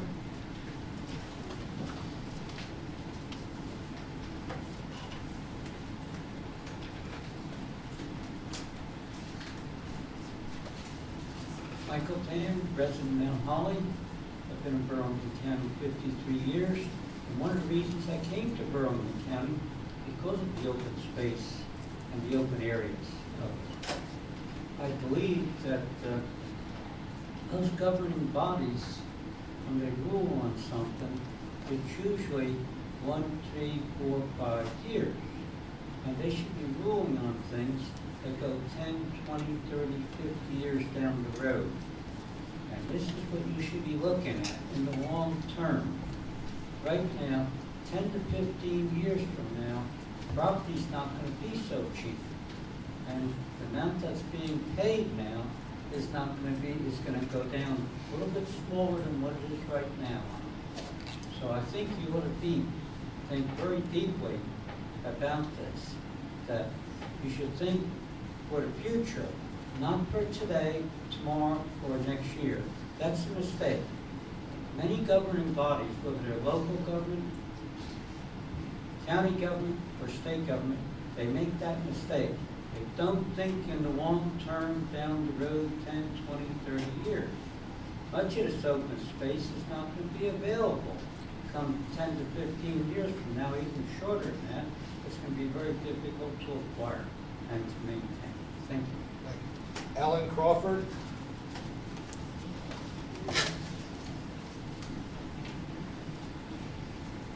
Hi, good evening, everybody. Thank you for listening to me. I've been a 20-year resident of Burlington County. I live here in Mount Holly. About 2 years ago, I did a 3-day solo kayak trip from here in Mount Holly to West Philadelphia. And during that time, I saw a lot of beautiful things. By far, the most beautiful stretch of that 3-day trip that I took was through this county. I saw kingfisher, I saw herons, I saw a lot of beautiful things. But what I didn't see was another kayaker on the creek. Because, for the simple reason that there are no public amenities for kayakers on Grand Cocos Creek, at least not enough, not enough convenient ones. And it occurs to me we often have a 20th century mind view about infrastructure and landscape, and we kind of have to be a little bit more nimble in our thinking, and this is our chance to strike a balance between landscape and infrastructure. And it seems that we have a mandate, and we have seen the voters speak, and that we should keep the tax rate where it is, and let the voice of the people come through, and let's spend this money. Thank you. Thank you. That exhausts my list. Is there anyone further that wishes to speak with regard to the public hearing? Jack?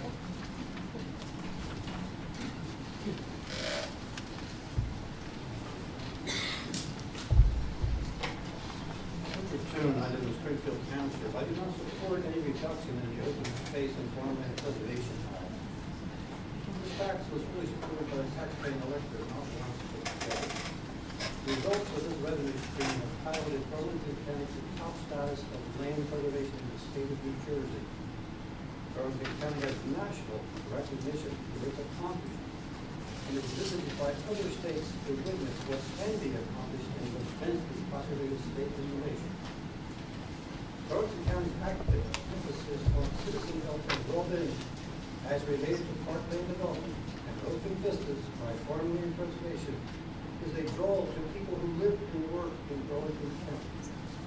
The news of less support for parks and farmland will be a psychological letdown, having people having to believe that our county is no longer growing and environmentally sensitive. It will be detrimental to job growth home property values. The land preservation tax is a positive reason to live here. The cost of homeowners' taxes in this county would be better addressed by the freeholders actively petitioning the state to return the energy taxes due and collected by the municipalities to the municipalities, and actively supporting retention of the collective COLA funds by municipalities. Both would save millions of taxpayer dollars. As Luddite fossils, my wife and I enjoy using the beautiful expanded library. Thank you. It is today's 10-year-old child has more information available on their personal cell phones than the library does. 10-year-old's experiences with his parents at a U-Pick farm or in one of the growing number of county finance parks are only available by physical location. Imagine his dismay if 20 years from now he cannot take his 10-year-old to the same park because it is no longer funded. Freeholder Donnelly, you are the remaining freeholder coattailed in on the board by the previous land preservation freeholder pioneers. You in part ascended through the Assembly City Council promoting preservation of the Hunter Farm and joining the County Agricultural Development Board to shepherd through its preservation. The Hunter Farm was a stretch, but a very worthwhile. It supplies sweet potatoes and sweet corn to many Jersey fresh markets. Freeholder action to cut funding of this most worthwhile money stream at this time would be akin to a previous U.S. president's mission accomplished. Why jeopardize our future just for a reduced tax soundbite today when there is need to save more farms and open spaces that can never be replaced by an electronic tool? Anyone else with any public comment on the public hearing? Yes, sir.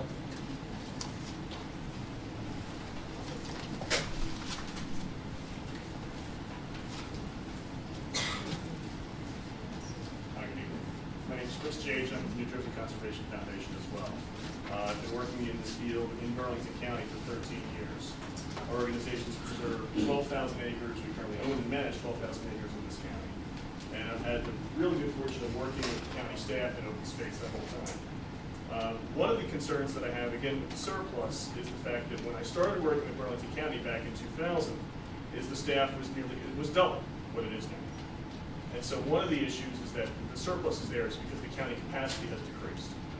And so I think it's important to see that if we match the will of the voters, because the voters of Burlington County have been asked 16 times on the state level to support open space. They're 16 for 16. Only 9 other counties have that record. When they voted in 2006 to extend their existing open space tax, they voted at 75% level. So the support's there. I think we're evident that the folks want this tax.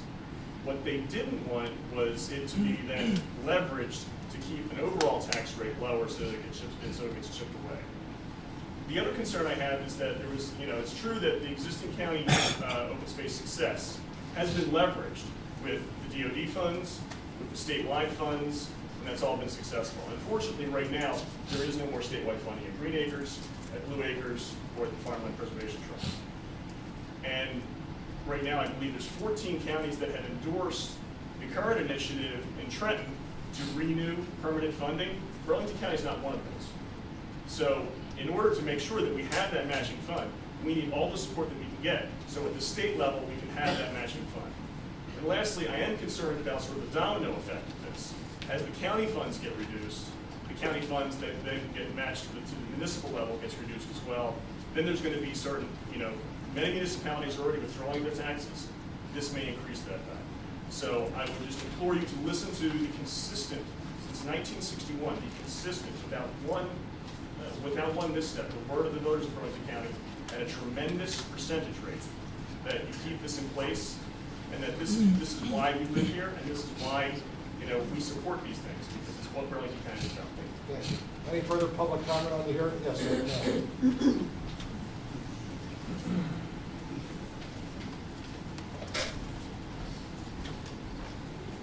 Hello, my name is Cindy Roberts. I'm a 19-year homeowner in Southampton Township, Burlington County. Come here tonight to ask the board to maintain the existing funding that you have for the program. I think you've heard a lot of reasons why you should do that. I think it's also important to take a look at your open space and farmland plans, because that's the information that was given to the voters when you initially went to them and asked them if they would approve self-taxation, and they overwhelmingly did, twice. And it's my understanding from the presentation that those goals haven't been met yet. You've made a lot of progress, but the linkages, the connecting everything, you've heard a lot of people talk about, in order to spend time as adults going to a park, it's probably fine with families, because kids can't really do that. But when you're an active adult, and we need to encourage that due to obesity and health risks of not being an active adult, you want to be able to go places. You want to be able to spend the day outside. And when you're doing that, you're not just spending the time in the park or on the trail. You're also going out and spending money in local businesses. And I think the economic benefits of preserving parks and open space are often lost. A lot of people talk about reducing the number of children, and that is important. So you're reducing costs, but you're also providing a benefit to the economies that the communities that these trails run through. Also, I think people have talked about, and the reality of it is land values are down.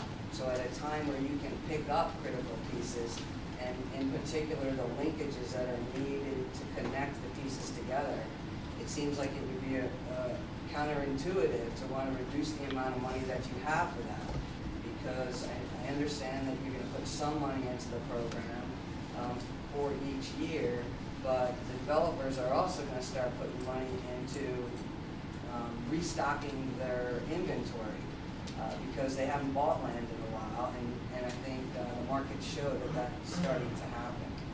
So if we don't preserve the critical pieces now, we're going to pay way more for them later at a time where the next freehold board is going to be looking to balance the budget. The Rancocas Greenway is a perfect example. It's you've made huge progress. I understand there's the hubs. There are a lot of linkages, but the trail doesn't exist. You can't go from place to place along the trail without getting in a car and then driving to the next spot. And I think we really want to encourage society not to use the car to get to open space. If you want to leave your car at home, you finally get home, you want to be able to go out, use a sidewalk or a bike path to get to a trail, and then enjoy your time when you're there. Not many of us can work 8 to 9 hour days, including commute, or 10, and then go, okay, now I want to go do something. I'm going to drive to the Pine Barrens in order to do that. I guess how I'll end is to ask you, what I heard tonight a lot is about what you've done and about the surplus, but what I didn't hear was the active outreach that's occurring in the county offices to determine what pieces are available in an economy where the climate is good for acquiring land. So rather than cut the tax, for all the reasons you heard, it would make more sense to focus on developing a 5 to 10 year plan in order to bring about all the goals that were written in the farmland and open space plan, so that you can strike while the iron is hot, you can complete your trail system that you started, and you can start bringing some of the people that go to Philadelphia, and I'm one of them, or that go north to be on the Delaware Canal system. Thank you. Anyone else? Yes, ma'am.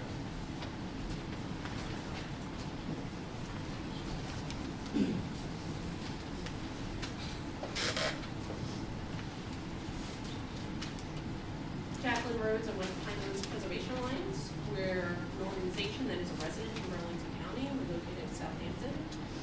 Our organization is housed in a 1753 farmhouse, preserved for all the programs that the public here today sees vital.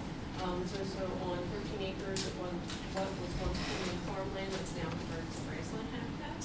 And we're also a member of a large coalition called Keep It Green that consists of 180 members representing diverse interests throughout the state, supporting an effort for the past couple of years for stable funding for open space farmland and historic preservation in the state. As Chris J. had mentioned to you, there have been 14 and actually it's 15 counties now that have passed resolutions. That leaves only 6 left in the entire state of New Jersey that have yet to pass a resolution stating their support for sustainable funding for all these programs. Not only are they saying we need state funding that will last, 20, 30 years, so they're looking to the future, but also supporting the local ability to match those funds. I think as everyone has expressed tonight, it is critical that we see any financial problems as opportunities.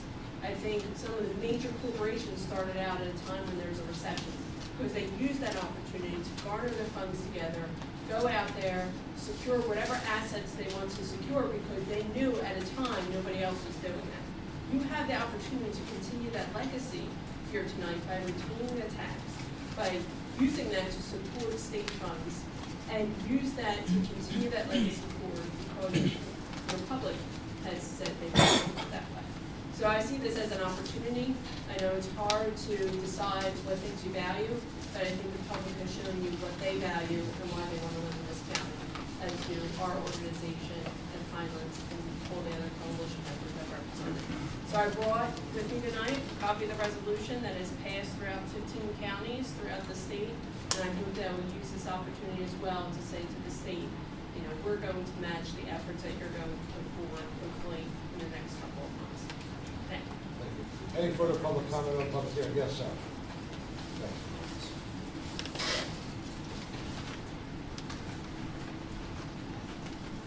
Hello, freeholders, ladies and gentlemen. My name is Andrew Richardson. I'm a resident of Bordentown City. I'm on the Environmental Commission there, and in our 1 square mile little community, we have a few spaces of, or pockets of open space, which for our small community, it's amazing that within our little town, we can still find these spaces next to the river, next to Crosswoods Creeks, and go down within a 3 or 5 minute walk and enjoy these spaces. As a father, I can take my 2 young children down there to enjoy it. So I want to applaud the effort so far. As also as a member of a local CSA, community supported agriculture on a preserved farm, 10 minutes from my house, I'm able to enjoy local produced organic produce. And as a teacher, 7th grade teacher in Pemberton, I'm also able to take my students to these places, the North Branch Preserve, get the kids out there and show them, hey, this is where you live, and this is the natural area, and this is the value of it. So I want to applaud the efforts that have and advances that have been made so far in these areas, but I also want to encourage you, it's not broke. Let's keep it where it's at, and let's continue this positive movement, and maybe focus on some areas that need fixing. This is good, so I think you should let it be. Thank you. Any further public comment on the public hearing?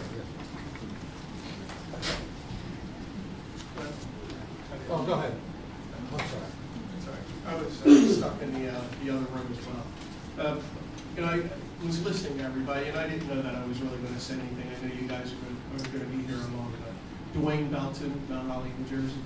I know you're going to be here a long time, and I'm going to make it brief, but listening to a couple of things that people have said, in a town that has put forth many referendums, and all of them failed, I know how important it is to get it past a referendum. You've gotten it on this tax, and I just encourage you, and whoever supported it and continues to support it, to please continue to do that.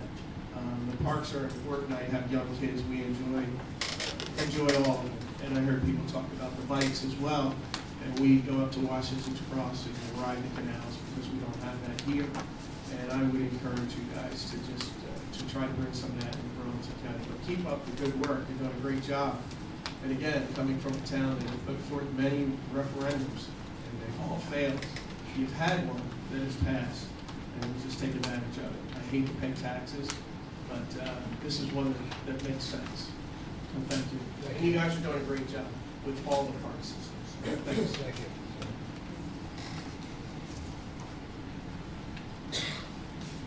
My name is Kathleen Rust. I'm a member of the Board of Trustees of the Rand Caucus Conservancy. We are a land trust headquartered in Burlington County.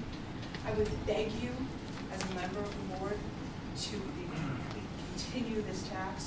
It is critical that we are able to preserve the land in Burlington County. As a kayaker, I beg you to keep the land preserved so that the water is clean, that we can use the facilities that are available to us here. It is critically important for the quality of the water that this land is preserved and not developed. And we must continue this, not for me, not for my nieces and nephews, not for my great nieces and nephews, but for children who are going to be here 40, 50 years from now. It is critical. The voters have said that they want to keep this tax. Let's keep it. Thank you. Thank you. Any further public comment on the public hearing? Yes, ma'am. Kathleen Huffman from Morristown. I'm a transplant in Burlington County. My family lived here for years. I think you need to listen to the mandate of the people. I don't know how many people come to very many of these freeholder meetings, but I think the amount you have here tonight indicates that the public does not want to see this tax changed. We voted for it. We want it kept in place. We want it used as we would like it used for the preservation of farmland, for the quality of life, which is something that's very important to us, I think, in this county. The quality of life is important, and no matter what numbers you play with or do whatever, I think the mandate is here tonight that you keep the tax in place. Thank you. And thank you for your time servicing the county. Thank you. Any further public comment on the public hearing? Going once? I'm going to close this portion of the meeting to the public with the indulgence of my colleagues.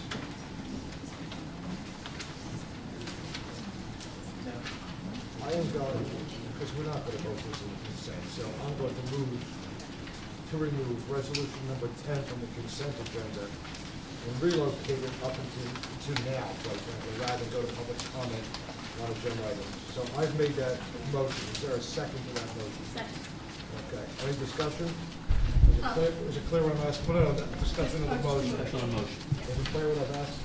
Okay. All in favor, so indicate by saying aye. Aye. Opposed? Abstentions? Okay. The resolution now is on the table for discussion. That's resolution number 10. Got that, Tina? Any comment from the board? I have a comment. So I'm going to reserve this for the end of tonight's meeting. I think it's imperative to do it now, especially if it will sort of change the opinions of any of the board members that I serve with. So let me just give a little story quick. When I was coming here tonight, my husband, I was talking to him on my way to the meeting tonight, and he said, "Oh, do you think the Lorax is going to show up at tonight's meeting?" And I laughed a little bit. But I think that really happened tonight. I mean, if anybody knows the Dr. Seuss story about the Lorax who's in favor of saving the trees, I don't have it memorized, but I've read it many times. You know, I think that spirit was really emphasized with the comment that we had from folks tonight. I was very pleased to hear from all the people who took time out of their evening to come here to share their thoughts with us tonight.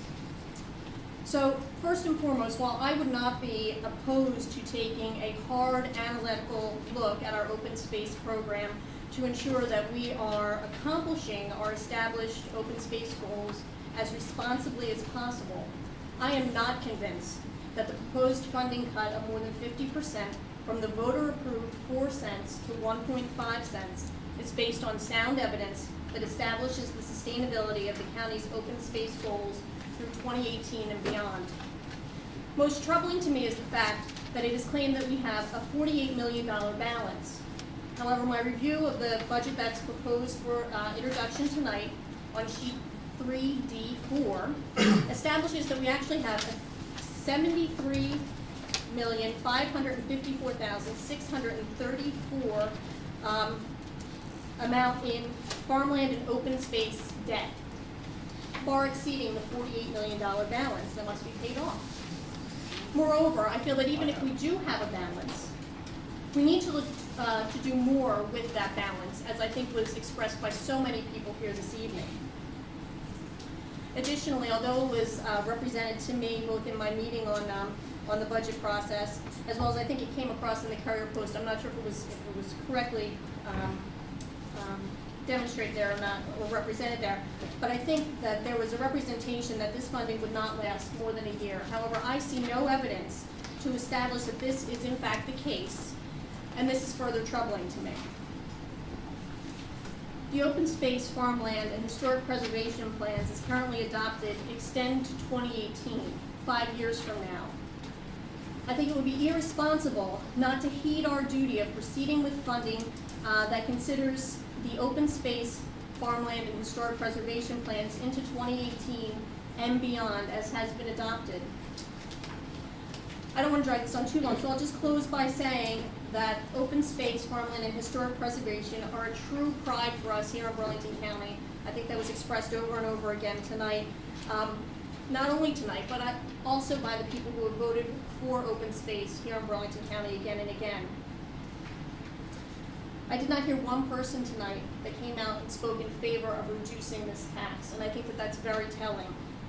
I'm fearful that we're going to travel down a path that we cannot return should we slash this funding, and this would be a true loss to the residents of Burlington County. And so with that, I would implore to the other members of this board to please reconsider, perhaps table this motion tonight if need be for further evaluation, but don't proceed in this fashion. I think the people have spoken tonight, and I think we need to listen to them. Thank you. Any further discussion? Yes, I moved to Mount Laurel in 1976, and perhaps the farmers here remember Roger Sharp. Roger's farm was across the road from me when I moved in. It was all peach orchards. Remember that? I used to get up in the morning and could hear Roger's cows. I was on the emergency squad with Roger for many years. And his brother Harold. But Harold used to come by my property and plow and manure for me for my garden in the back. Mount Laurel grew up around us. It was quite disgusting. Like all the residents in Mount Laurel, you don't remember what it was like. It was peach orchards, it was farms. It was wonderful. In those days, I was also one of the founding members and one of the original board members of the Rancocas Nature Center. I don't have prepared remarks. I just have remarks from my heart. I live now in Southampton up the dirt road. I have a deer coming by. I can't see that happen. To what happened to Mount Laurel, I cannot allow that to happen to the rest of the county. I'm very dismayed and upset over this move, and I think enough said. Thank you. Anyone else? Yes. First of all, I'd like to thank everybody for coming out, because I think it does need to be spoken about. But the way that I see it is the county is still going to be doing business as usual. We have $48 million.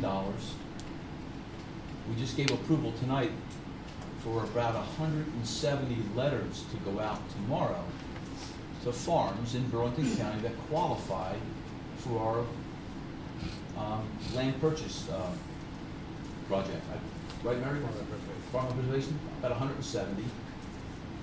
Last year, we probably sent out 185, and we got 7 responses. Now, you can't force people to sell their land. They have to want to be able to become involved in the program. And hopefully, every year we look to probably do 10 to 15, but maybe we'll get 7 again this year. It's about a year-long process that goes through. So, the farmland preservation people that we have here in the county have taken the time to identify all the farmlands. So that's ongoing, number one. Number two, I spent time before I came to the board in Evesham Township. I was one of the people that helped John Volpa get the Black Run Preserve underway. Where we have a bunch of old cranberry bogs down there in town. When you go back there, you never probably knew you were in Marlton. And we took the time to map out areas where we have a series of connections of pathways through there. It takes time. Took about 2 years to get it done. Since that time, and I've left, the township has also added to that particular project. So we're taking a look at farmland preservation, we're taking a look at parks and recreation. I mean, I'm a huge proponent. However, there's always a however. I looked at going forward with $48 million in surplus that we can continue over the next few years to do business as normal. I think what people are forgetting is that there are quite a few other people that live in Burlington County that also depend on us to be able to keep things going.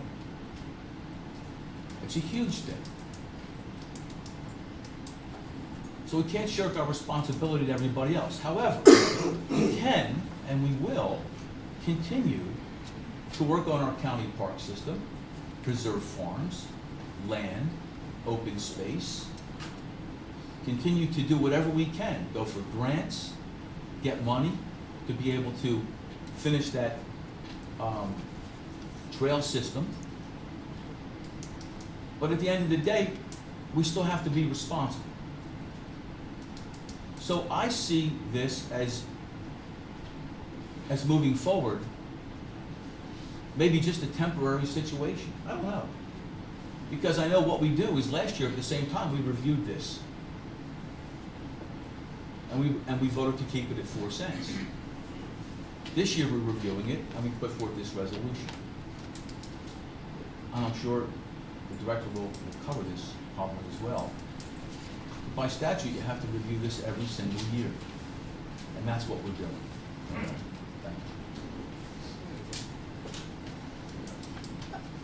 I know Freeholder Director Donnelly has remarks prepared on this. Oh, no, I don't.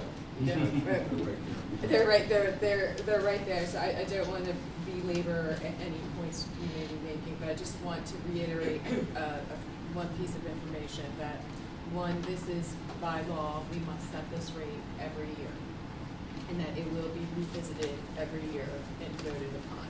By law, we are authorized by the voters to set the rate between 0 and 4 cents. And that with this current proposal, we are not only maintaining every portion of our farmland and open space program, but we are expanding it. We are adding to it through our, as we stated, the approval of going out again for the next year of farmland preservation. We have 7 farms in the pipeline.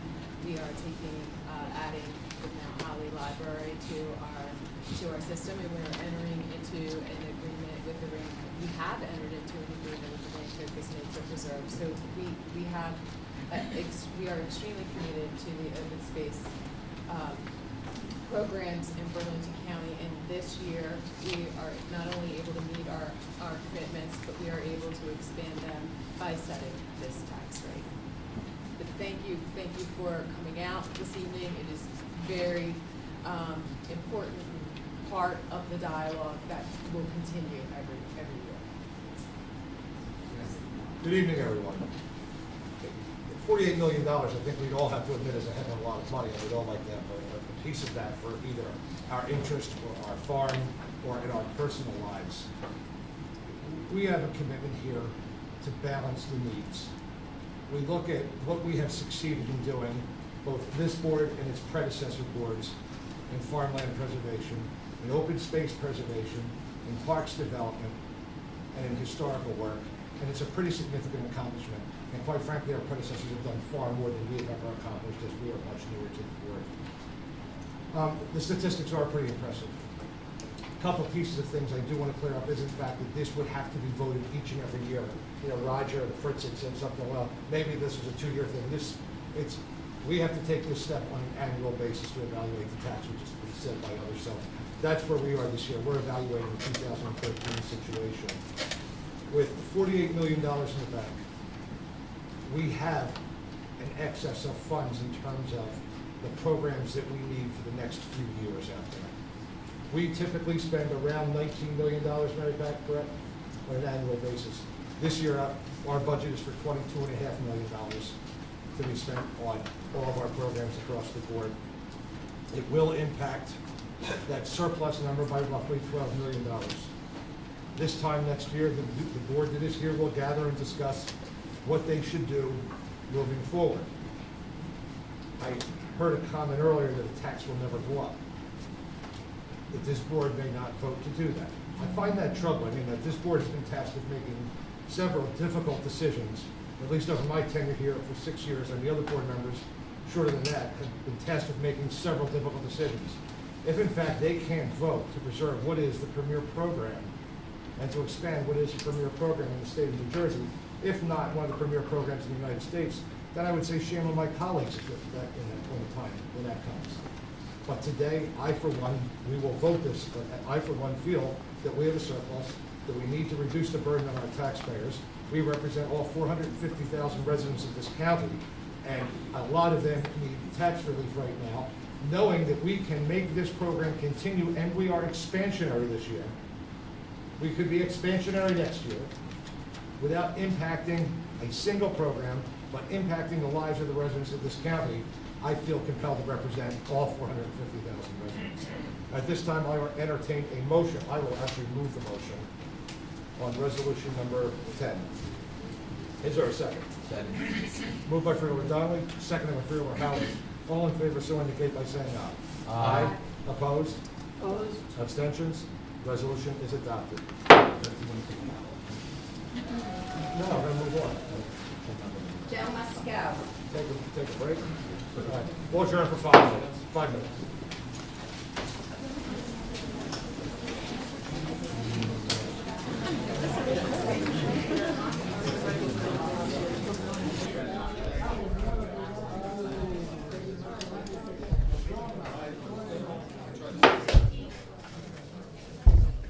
We'll reconvene the meeting at this time. Now we are opening the meeting to the public for public comments on agenda items.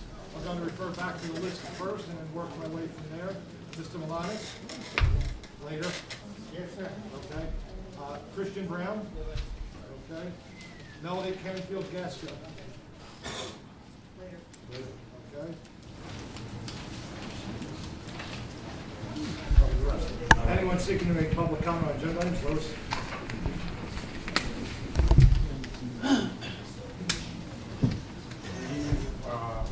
Freeholder, Burlington County. My name is Bruce Loza. I'm a Mahi resident. The first question is, if you, as I would like to have you a video to the May 8th, May 22, and today's meeting. It's going to be a YouTube video that's got with a capital J, tax with a capital H. Or my email is jessica.tax1@gmail.com. If you want to be full length video on cut. My second question is, can you clarify 5 and 6? It's a resolution that authorizes to either accept bids or reject bids. Mr. Troy, would you like to say something?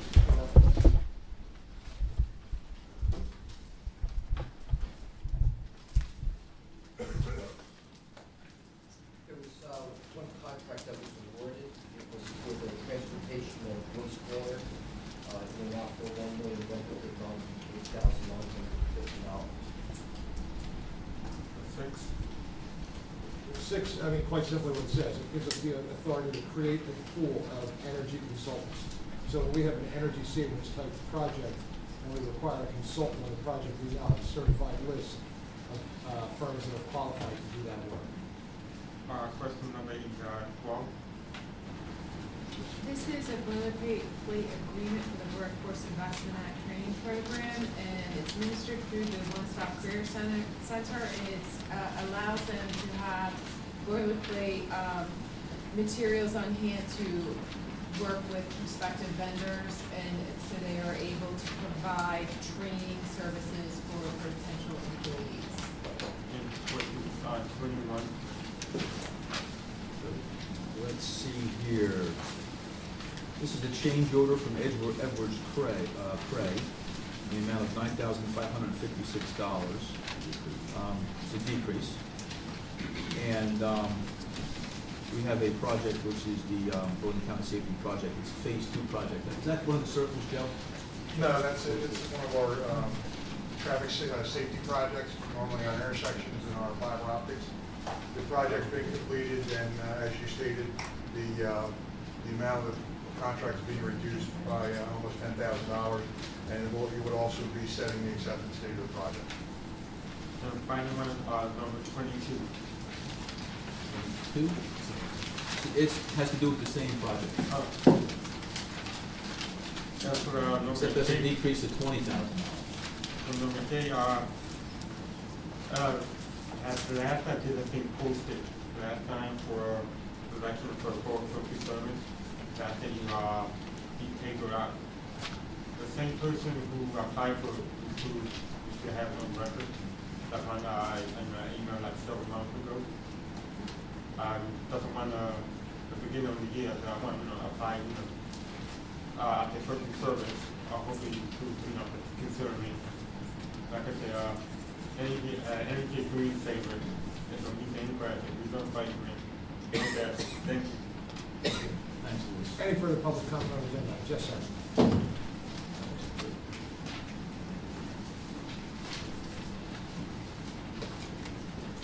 Mr. Love, Medford, New Jersey. First of all, I want to commend you for. Thank you. First of all, I want to commend you for putting out the entire county taxes. This related to the budget item here, so I'm addressing that. Because I've always said in the past that really we have to know what the full McGill is as far as the open space, the library, and so on. So I commend you to do that, and hopefully you're going to do that from here on out. May I? Yes. Funny, your name came up when you were crafting the budget about the fact that we need to bring all the taxes together into one big. Talk to Ralph, it's funny, we mentioned you specifically that this has been one of your things, and quite frankly, it's a very holistic way of looking at it, and we will, if I'm here in the future, which according to law, I'm not gonna be here in the future, but if I'm here in the future, that would be something. That was me. I do appreciate that. And I think the other thing is before the budget is released, that, as I mentioned earlier, the county tax rate is only a notional item. Okay? We have a county tax rate on our bill based on our local assessment. So I hope before you finalize the budget, you will at least let every town know what their share of the tax increase or decrease will be, because as we all know, some towns will go up and some towns will go down. And at least gives everybody an idea. If I live in Medford, my taxes will go up, the county will go up. So I think that's only fair that we do that instead of using the county tax rate. I won't belabor that too much. The other thing is, as far as budget planning is concerned, one of the things I tried to look at today, and it's not on there yet, is the 2012 audit. Now, I know by law it doesn't have to come out until June. But, guys, it's just why bother? All right, I'm talking about the 2012 now audit, because that can help you really plan. Any business, I don't care whether you're a small business or whatever, you have to have your audit done, for the banks or whomever within 90 days. If you're an SEC corporation, 90 days. It's almost a waste of money to have it midway through the year to have the audit out, because that way we can look at the actual expenses for 2012 instead of looking at budget to budget or appropriations unencumbered and all that. So I am suggesting that in the budget planning process, how about next year, okay, you tell Bowman, whoever the auditors are, look, we want it done in 90 days. It's reasonable. I know the law can extend that, but I just don't see that at all. The other thing is, when I read I'm all for transparency and getting out what the things should be. And when I read in the paper today that the chief financial officer stated that the county was going to lose $7.5 million in revenue this year because the gradables are down $2 billion or something. I don't think it works that way. Because you gentlemen don't bill me personally, you don't bill any businesses personally. All right? The way the levy is set is basically you take your spending, you look at what surplus you're going to have, and you look at the miscellaneous revenues. So that's what's really going to set it. So it's spending, miscellaneous revenues, and surplus comes up with a levy. It has nothing to do with really the ratables that are out there. So I would hope that in your public releases and in your budget message, you don't say you lost $7.5 million in revenue, because I don't think that's an accurate statement. So that's a comment I want to throw out there. I think there's a little misconception there that the ratables, because we know that the ratables that you have at the county level, in order to come up with the county tax rates, are based on the equalized rates, which are based on house sales and everything else. They have no correlation at all to our individual assessments. And so that's what's important. So I do want to appreciate the fact, again, that you laid everything out this year. All right, we'll be looking forward to take a look at the budget. I know that there's a $5 million planned increase. I don't know why yet, because obviously it's not out yet. So, but with that, and then one last thing on the open space, I remember somebody once said, buy land, not make it any more of it. So, and I'll park, one last thing, when you do look at my chart, although it looks like it's going to be a little increase this year, since you've been here, I'll say this, the taxes have come down, not quite at the $25 million reduction yet, This year, but they have come down, and this year they might go up a little bit, but at least the trend recently, has been favorable along those lines. Thank you. Any further public comment on agenda items? Yes, sir. Good evening. Thank you. Jim Can, Mayor of Boytown Township. I came before you a few meetings ago, discussion of the mosquito treatment and my concern with CAMPOS and use of pregnant and its use. And you referred me to the Board of Health and the folks in the mosquito control program. And I did meet with them, and they were most helpful and provided a little information. But I noted that you were actually talking about funding that drug or that pesticide. And so I just felt I needed to come back up. I know it's a small item, but I think it's an important item. The facts still remain. TMFOS has been used in the county since the 1970s. The facts remain that studies have shown that the efficacy of this pesticide drops off drastically after years of use. So we're not getting the bang for our buck.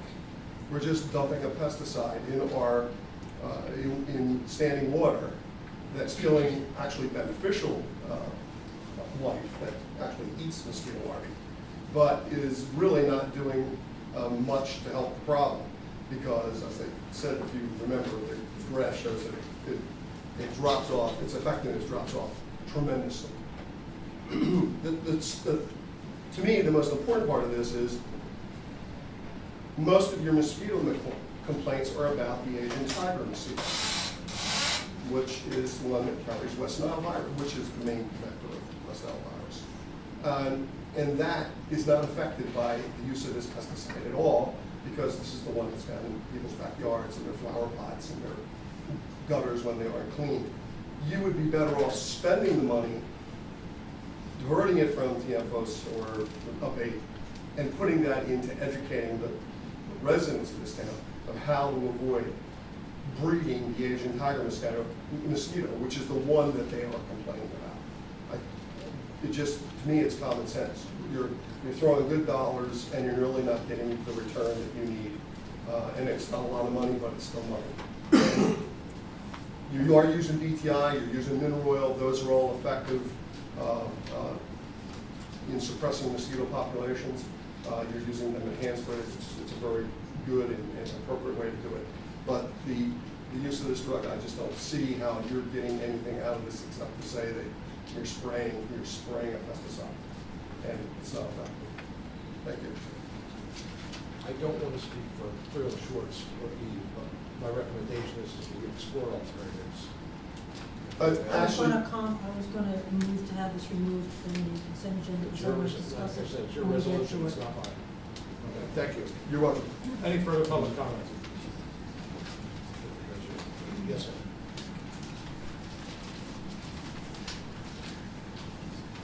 Mary Ann Reinhardt, New Jersey.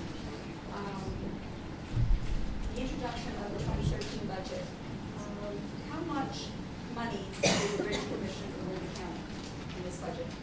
They can award us anything. reimbursing us for the maintenance of their approaches, $3 million. So they've given you $3 million last year? To the best of my recollection. Okay, and then it was $2 million before that? And To the best of my recollection.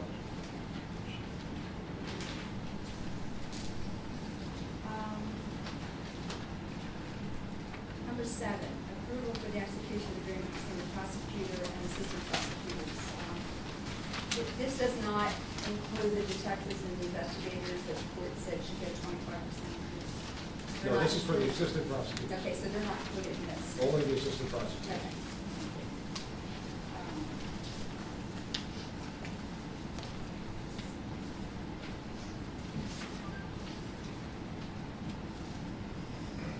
Okay, number 12 and number 13. All right, that's number 12. Cost and who will develop this boilerplate agreement? That's on number 12 and 13. I thought before they had a boilerplate. Felt one already existed? Yes. We're going out to add to the approved list, and we are reworking, from my understanding, the boilerplate agreement that is involved, so we can be more effective in building the list. Okay, so is that an in-house function? Building the list. Yeah. Developing a boilerplate agreement. I believe it is an in-house function, and currently it is an in-house function.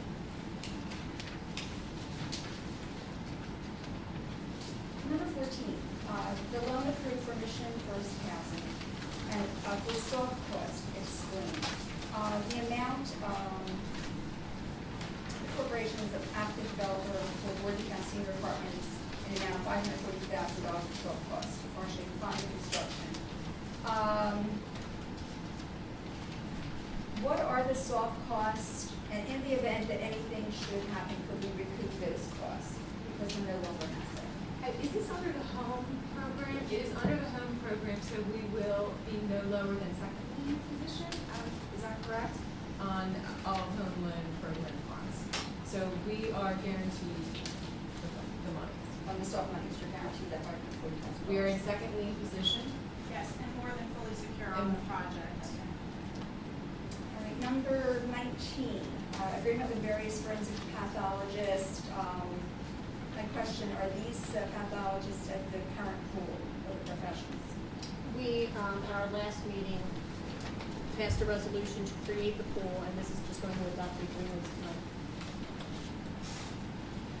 Number 20, how much money has the county spent on this site to date?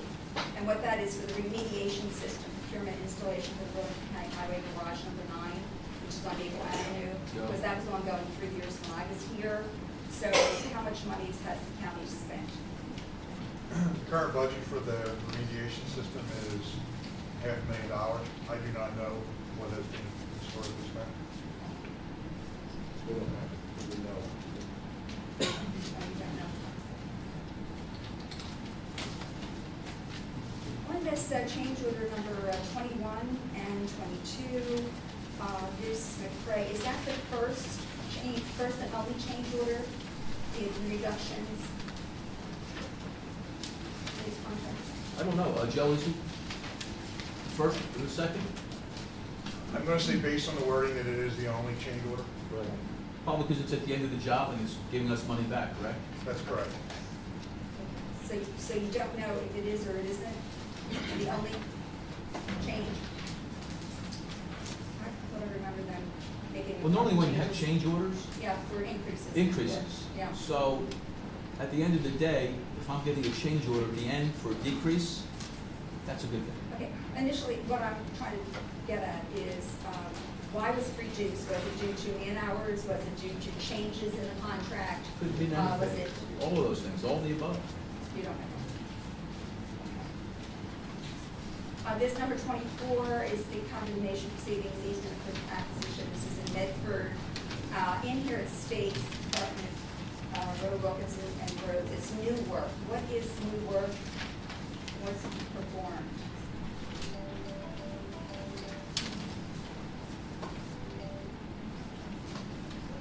that in relationship with the bridge, Joe?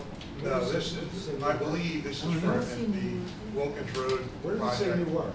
Yeah, New Freedom Road. No, it's the actually the Freedom public Road. works. Is it that intersection that we already did, or are you doing something else? Freeholder? Yeah, please. I believe that this is an old acquisition that we could not contact the owner. We finally tracked down the owner and are now trying to clean that up. But yes, the work has already been completed. Okay, so are they in agreement or condemning it? Did they agree with this? I think we have difficulty. You reckon it is difficulty locating the true owners? This is a homeowners association that doesn't appear to exist. This is actually authorizing commendation. We've been making efforts a long time. But he said you did contact them, so they're in agreement with I this? did not say that. What did you say? I said the project's been completed, and that this has been someone that they've been trying to get a hold of for a long time. We have right for 5 minutes. All right, sir, just a moment. Renwick and Associates, number 26, service to be provided. I can't help it if you eat into my time because you don't know the answers to my questions. Submitted in writing. I It's say, easy. you want me to submit them in writing and not publicly, is that what you're telling me? If you don't have the time, submit the rest of them in writing. It's a reasonable request. The Renwick Associates, what would that service be provided for?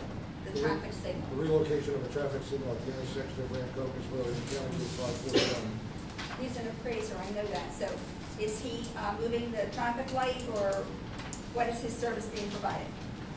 He doesn't approve traffic lights, he's probably approving the piece of land, appraising the piece of land under which the traffic signal would be located. That's right, Mr. Thank you. I will be back when it comes to public. Any further public comment on agenda items? Hearing none, I'll close the portion of the meeting to the public, and I will now move the United States resolution items numbers 1 through 9. Second. Moved by Donnelly, seconded by Freeholder Howard. Any comments? Yeah, if I could just make a motion to remove items number 2 and 3. Is there a second for that? I'll second that. Any discussion? Hearing none, all in favor to remove items 2 and 3, so indicate by saying aye. Aye. And I'd also like to remove items number 8. Well, can we go through this Sorry, motion that first? first, and then come back to that? Okay. All in favor, so indicate by saying aye. Aye. Opposed? Abstentions? Okay, 2 and 3 are removed. Freeholder Schwartz? To remove also number 8 and number 31 for discussion. Well, I can't do 31, that's not mine. I'll Okay. do 8. I'm only moving my portion of the agenda. All right. Okay, so Freeholder Schwartz has moved to remove item 8 from the consent agenda. Is there a second? Second. Moved by Freeholder Schwartz, second by Freeholder Bellegarde. Any discussion? All in favor, so indicate by saying aye. Aye. Opposed? Abstentions? Time's yours, Freeholder Bellegarde. Okay, this shouldn't take too long. For the number 2 introduction of the budget, Mr. Nelson, I just wanted to confirm that we're not actually approving the budget, it's just, this vote is just to introduce it, correct? That's correct. Okay. It's introduced, it'll be advertised, public hearing date will be set. Yeah, I'll July speak, 10th. Right, I'd like to speak to that, actually. All tonight does is allow the board to consider the budget. This begins a vetting process that will last up through and including July 10th, assuming there's a vote that takes place on July 10th. So this is simply the beginning of the process. Yeah, I just wanted to confirm it for myself because I know that the resolution does have the word approved, and I just needed to make sure that we're just That's the state's approving to wording. introduce. Yeah. Yeah, okay, great. And then, I just also wanted to confirm with Mr. Krasson that, we're gonna have the budget that doesn't have some of the X's in it. Yes. I know some of these numbers need to be filled in from what I had from the other day. As I mentioned to you prior to the meeting, Yeah. you have a copy that we had discussed about a week ago, and that we do have current copies, and those copies will be on the website. And I'd say I'll make sure you get a hard copy tonight That'd be excellent. without the X's there. Very good, thank you very much. That's all I have on number 2. Move to 3. Okay. Mr. Troy, I'm not gonna be long tonight. Short and sweet. So on, page number 41, if you look halfway down, and there were a couple of these, so let me just do this all in one foul swoop. On page 41, about halfway down, there is an entry for Garden State Discovery Museum. And I noticed a couple other museums and things of the like with membership passes. What exactly is that for? This is on behalf of the library, Rochester see a transfer room at the library where we purchase the tickets involved and then we allow them to circulate to our customers. Okay, great, thank you. Number 4, page, or no, that's sort of under the same realm there. Page 56, about halfway down, couldn't quite figure out what this was. For professional services, Lammy and Giorgio, I don't know if I'm saying That's that what we name discussed last time, it's a single point entry. I have like a sticking point in my brain that I can't remember that. Okay, thank you. Page 80, the top entry, professional services, Pannoni and Associates. Can you tell me what that's for? This is the field testing of project management for the Delaware River Reverse Trail. And that'll do it for me. And I have a couple, I'll go quick. One page, and I may have asked you this before, but please refresh my memory. Page 14, for Buckhart and Horn, I can't remember what they do. Engineering firm. Engineering firm? And what project are they working on? This is the Harry Boulevard and Branchville Pike Improvement. Do this. I told you, it's a little long night. And then on page 16, you discussed the $4,700,000 plus allocation to the Burlington County Institute of Technology. Yes. Yes, Freeholder, this is the payments we made to the BCIT for a total of $15.8 million. These are the monthly payments that we made. So this adds up, and at the end of the year, it'll add up to 15 mil? Yes, ma'am. Okay. I think that's, just one last thing. On 120, We Care Organics, 87,000. Is that a recurring bill, or is this just a one-shot deal? It says it's for the county co-ops. Co-composting facility, that's not free. Is that's what I'm saying, is this something each month, or is this? I don't know, is it each month? Yeah, Yes. it is each month. That's each month. Okay, that's it. Thank you. Move to number 8, please. Any questions on number 8, Field? On number 8, yes, Dan could explain what positions were created and abolished. I know that's on every month, we ask you this every month.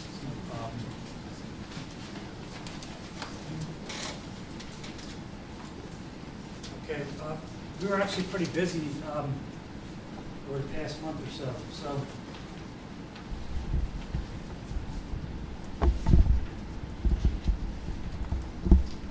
looks like we're creating and abolishing positions in 8 different departments, starting with the finance department. We're abolishing a fiscal analyst, creating a principal auditor, and we're moving 2 jobs to other departments where they're better suited. I'll get back to that. In the health department, we're creating a supervising environmental health specialist, and abolishing a senior environmental health specialist. We're promoting somebody into the role of a division manager because we had a vacancy in the spring.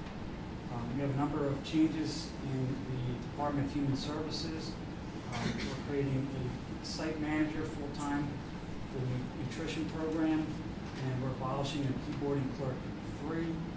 All the full-time positions, so we're swapping that. We have a position of coordinator of community health services, which we're recreating. And we're creating a senior accountant, abolishing an accounting assistant because we want to upgrade. We have a great candidate for that position. We want to upgrade to the senior accountant position in that division. And then in the Veteran Services Office, we're downgrading a keyboarding clerk 2 to an entry-level keyboarding clerk 1. Within information technology, we're creating a record support technician 4 and abolishing a higher level records manager position. We're also creating a communication system technician 3 and abolishing a computer service technician title that we no longer use. It's kind of antiquated for our needs. We're also moving a supervising computer operator out of information technology and over to the superintendent of elections, because that's primarily where she does a chunk of her work. Within the jail, we're creating 1 account clerk position. The position is being transferred from the finance office. In public safety, we are creating a public safety telecommunicator trainee and 911 operator trainee, and abolishing a 911 operator position, so we're downgrading it and replacing with somebody that gets some training. And then we're abolishing a confidential assistant position we're not using. Public Works, we're creating an administrative analyst to accept the other position being transferred from the finance department. That's all. Okay, do you know the impact on fiscal impact? Are we gonna be saying more money, is it gonna cost us more money, or are we gonna see Overall, less? with all these Overall. positions, I don't have the exact detail, but it's going to save us money. It's not going to cost us more in the budget. So even though we're increasing some people's salary, Correct. wash out with what's being. Yes. And nobody's been laid off? Nobody's being laid off Okay, as a I result of said- these changes. Okay. Anything further, Freeholder? Nope. Okay, this time, numbers 1, 4, 5, 6, 7, and 9 have been moved and seconded. All in favor, so indicate by saying aye. Aye. Opposed? Abstentions? Okay. Looking for a motion on the resolutions. I'll move resolutions number 2 and number 3. Moved by Freeholder Donnelly, seconded by Freeholder Howard. All in favor, so indicate by saying aye. Aye. Opposed? Abstentions? Resolutions are adopted. At this time, I'll move for resolution number 8. Is there a second? Second. Moved by Freeholder Donnelly, seconded by Freeholder Howard. All in favor, so indicate by saying aye. Aye. Opposed? Abstentions? Resolutions are adopted. Freeholder Arder? At this time, I'd like to move for unanimous consent, items numbered 11 through 18. Thank you. Moved by Freeholder Arder. Is there a second? Second. Seconded by Freeholder Howard. Any discussion? Hearing none, all in favor, so indicate by saying aye. Aye. Opposed? Abstentions? Resolutions are adopted. Freeholder Belgard? I would like to move for consent, item number 19. Thank you. Moved by Freeholder Belgard. Is there a second? Second. Seconded by Freeholder Howard. Any discussion? Hearing none, all in favor, so indicate by saying aye. Aye. Opposed? Abstentions? Resolution is adopted. Freeholder Howard? Thank you, Mr. Director. At this time, I'd like to move by unanimous consent, resolution 20 through 29. Thank you. Moved by Freeholder Howard. Is there a second? Second. Seconded by Freeholder Arder. Any discussion? I would like to move to remove from the consent agenda, item number 24. Is there a second? Anybody? For second. Second, I'm sorry. Moved by Freeholder Belgard, seconded by Freeholder Howard. All in favor, so indicate by saying aye. Aye. Opposed? A long night. Abstentions? Okay, resolution 24 has been removed. Yeah, so I just needed a little bit more information on this because I know that this was discussed before Joanne and I got onto the Freeholder board, and I'm not sure that I fully understand the impact of this, or whether this property is actually being condemned, or for what reason. It's a reconfiguration of an intersection, a problem intersection, that Mr. Griffin can comment on that. There was a small number of, I believe there were townhouses or condo situation there. There was a homeowners association created. On books, on tax rolls, didn't pay any taxes for the common areas. We sought to negotiate to acquire easements there. There was nobody to contact. Oh. There was just no response. Can't negotiate with I nobody. can't negotiate with nobody. We negotiated, we found most of everyone else, but there was nobody there to step up and say, I'm the homeowners association. I think they were previous owners or something like that. And at this point, we're trying to move the matter forward to clean up the title. The work is essentially done. We're just trying to end up with a clean situation so that future boards are not looking at something that was done incomplete. Okay, now, I'd be happy to speak to Mr. Buck, who actually does this part of the job in our department, get you out a short email, have a conference call with you to, go over this in as much detail as you would. Yeah, no, I think your answer satisfies me, and if I have any follow-up, I'll Sure, reach out. give us a call. Thank you. Okay, at this time, resolutions number 20 through 23 and 25 through 29 have been moved and seconded. All in favor, so indicate by saying aye. Aye. Opposed? Abstentions? Resolutions are adopted. This time, I'd like to introduce resolution number 24. Second. Moved by Freeholder Howard, seconded by Freeholder Arder. All in favor, so indicate by saying aye. Aye. Opposed? Abstentions? Resolutions are adopted. Freeholder Schwartz. This time I'd like to move for unanimous consent item number 30, but I'd also like to have 31 removed for further discussion. 31 removed for unanimous consent. Take one at a time? Yes, can you take them one at a time? Sure. All right, we're gonna Okay, do, 30. any It's a long, discussion? like I said, it's been a long night. Resolution 30 has been moved by Freeholder Schwartz, is there a second? Second. Seconded by Freeholder Bellegarde. All in favor, so indicate by saying aye. Aye. Opposed, abstentions, resolution is adopted. Freeholder Schwartz, is there something you'd like to say about resolution number 31? Yes, there is. I also did some research on the bank. No, you haven't moved it out. Oh, you know what, doesn't matter, you only have two. Go. Just go. Go. Talk. I do this to him all the time. Talk. Talk amongst yourselves. Jim and I did have some discussions with the health department about the use of the bait, and I did some research on it also. And it does not, from the research I've seen, it does not kill tiger mosquitoes, which is the prime vector for West Nile. It does kill tadpoles, which eat the good mosquitoes. Also, its efficiency, yeah, you know what that word is. Its efficacy, that too, decreases over time. Now, I understand who's here from the health department, that we're going to, I think we have a contract using for the next 2 years, is that Actually, correct? we had a very nice meeting with the mayor, we outlined our plans to phase it out in 2014, that's when it's going to be discontinued, and we're currently evaluating our product. And the one thing that we did focus on was the fact that this is not being used, this is not our only source, this is only being used for our helicopter application. It's not being used in residential areas by any means, it's just in the water areas, for example, this. I'd like for you to take a look and see if we can remove it as a pesticide sooner. We could even, I really don't even like us finishing out this year, but I'm willing to make that compromise. But I'd like to see it not used in 2014. We can evaluate that, and tonight's item on the agenda is to purchase the application for the helicopter. We would need, to ensure that there's a public health risk for, as far as disease prevention. Right, I know we did that, but I'm thinking about the environmental impact on wildlife and the fact that it does nothing for West Nile. Thank you. That's it. You gotta tell me what you wanna do. Are you moving it or not, Joanne? Let's see. I think I'll move it. Moved by Freeholder Schwartz, is there a second? Second. Second by Freeholder Howard. Any further discussion? Thankfully, no. All in favor, so indicate by saying aye. Aye. Opposed, abstentions, the resolution is adopted.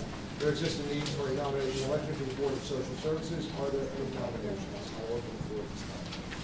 Yes, Freeholder Director, at this time, I'd like to nominate Reverend Dr. David B. Yost to another term of service on the Board of Social Services, and I'd also like to nominate Christine Berman, who is with us this evening, and for a term on the Board of Social Services. Thank you. Are there any other nominations? Hearing none, I'll close the nomination process. How do we proceed with this? Roll call vote based upon name, correct? All right, please proceed with roll call vote based upon name. Freeholder Arctic. Berman and Yost. Freeholder Bellegarde. Berman and Yost. Freeholder Howard. Berman and Yost. Freeholder Schwartz. Berman and Yost. And Freeholder Director Dom. Garman and Yost, sounds like a law firm. Congratulations, thank you for serving. Questions from the press? They're gone, right? They knew they were. At this time, we'll open the meeting to public comment. I'm going to go back through the list because there are those that have waited patiently here for some news, to be honest. Mr. Malanis. I told you. Yes, sir. Coming.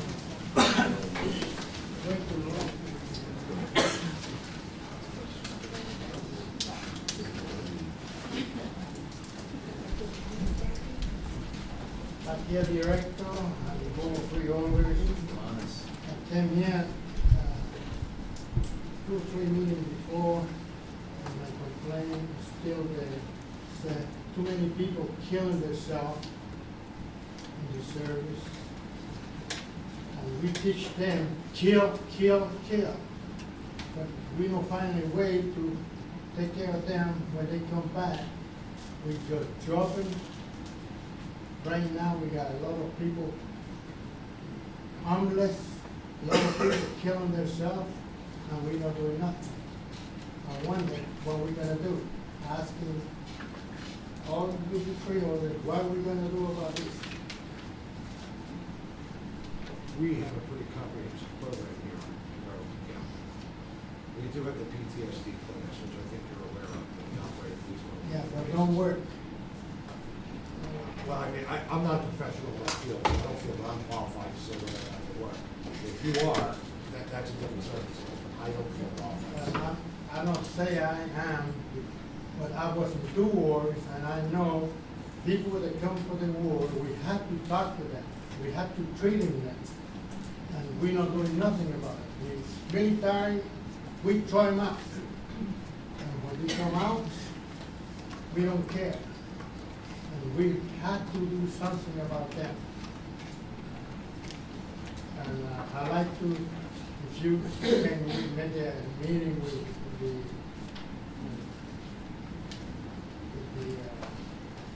governor or with the congressman, or we need to talk to somebody. We need to approach this. I see so many people killing, and now we got more than double when I came from the war. And we're gonna have to stop this. And I figure if we can talk to somebody, we can challenge and do something about it. I really appreciate it. Thank you. Thank you. Christian Brown. Sorry. Can't hear the whole time, Yeah, don't say no. it. Sorry. Melody Canfield, Gaston. Yes, Freeholders, I'm back. My name is Melody Canfield Gaskell. I am the newly elected president of the Burlington County Institute of Technology, the Education Association, representing all our members.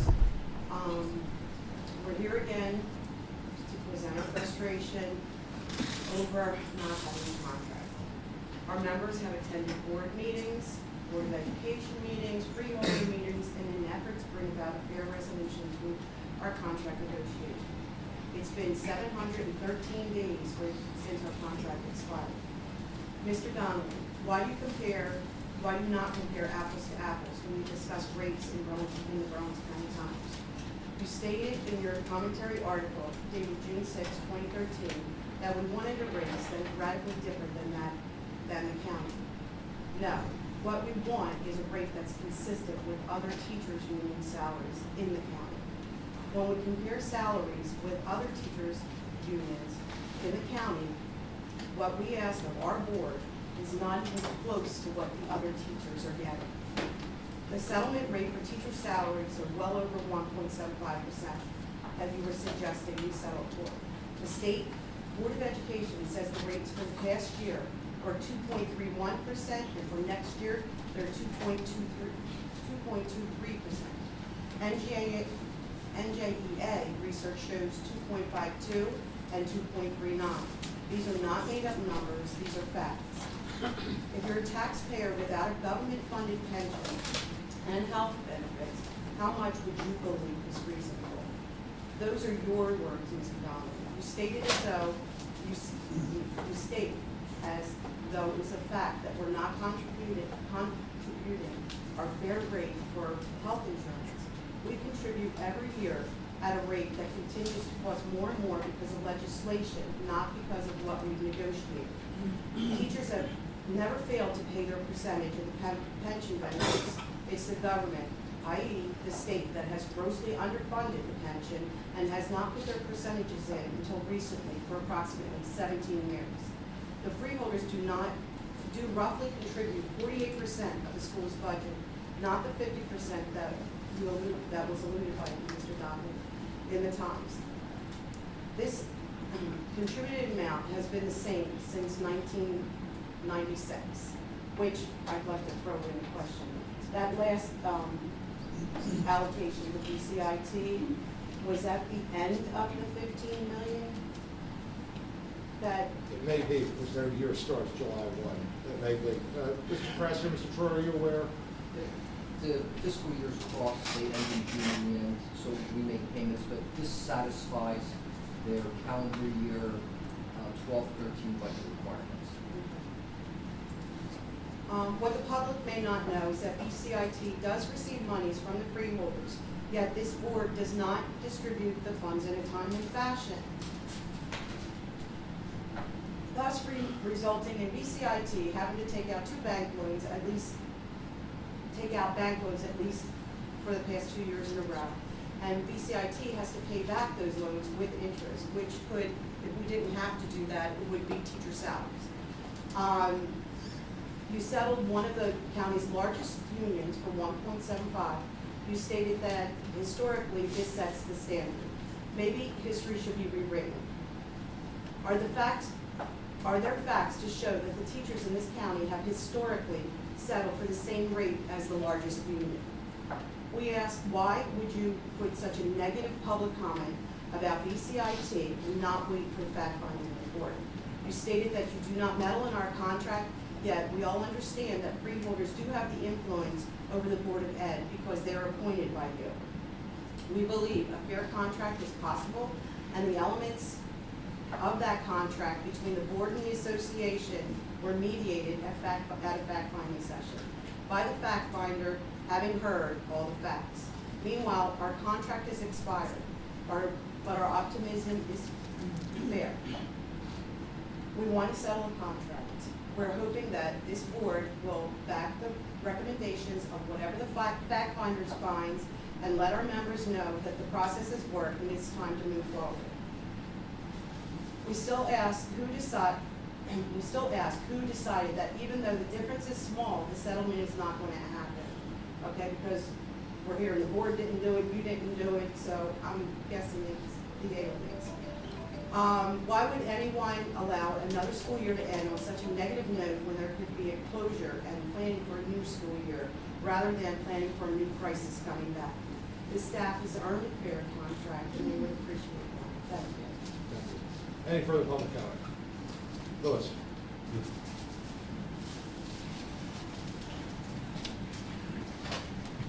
And I remember right here, but let me my first question is, if there was a 3 Democrat and we changed the whole decision to number 10. Sure. Well, I don't know that. I don't know if some parts of it possible, of course. Yeah. I don't know why 3 Republicans say no and 2 Democrats. I mean, the 3 Republicans say yes and 2 Democrats say no. I would like to see. I think we beat that to death. I would like to see equal balance. That's impossible on a 5-person board. Yeah, some elected in position that they're independent. I would like to see that. 2 Democrats, 2 Republicans, 1 independent. Second question is, what's the status of the Gloucester County inmate? It's already canceled already? I executed the agreement with Gloucester County just this afternoon. I believe it was delivered to Director Damager this afternoon, so the board in Gloucester County could take action. That's correct, Director. It has been executed by Gloucester County. This evening, then. How do you feel about the people who lost their job at the county building? No one lost their job. No, we're bringing inmates into Burlington County. No, I mean, people who work at the Gloucester County. I'm not aware of their situation. Second question is, how much did you get from the bridge commission for this year? Sorry? How much did you get from the bridge commission? For the maintenance of their approaches? No, just for this year. For the maintenance of their roads and approaches, $3 million. I also want to thank everybody in the comment for the Freeholder. I also want to thank Mr. Belton and Mr. Richard Kufako for coming to the Freeholder meeting. I want to thank Amy Borger and Joanne Floyd who voted no to number 10. And there's 2 events going on this weekend. One this weekend, medieval time at the High Seas on Holly, Saturday, June 15th, from 12 to 6 p.m. Free event, Real Village race, Holly, New Jersey. Costume is appreciated, no weapon. And the second one is Delaware Fire Station, Wednesday, June 19th, 2013, from 10 p.m. to 1 p.m. at 1020 South Chester Avenue, Delaware, New Jersey, 48075, free eye, health, and vision screening. And like I say, I hope there'll be a change for the incoming number 5 election. I would like to see an equal balance of the Republican and Democrat. Thank you. Thank you. Any further public comment? Yes, sir.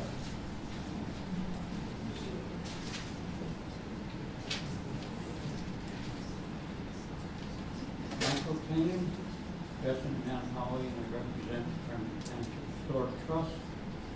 Here about the train station museum in Burlington, as it's now been closed up and we have everything restored.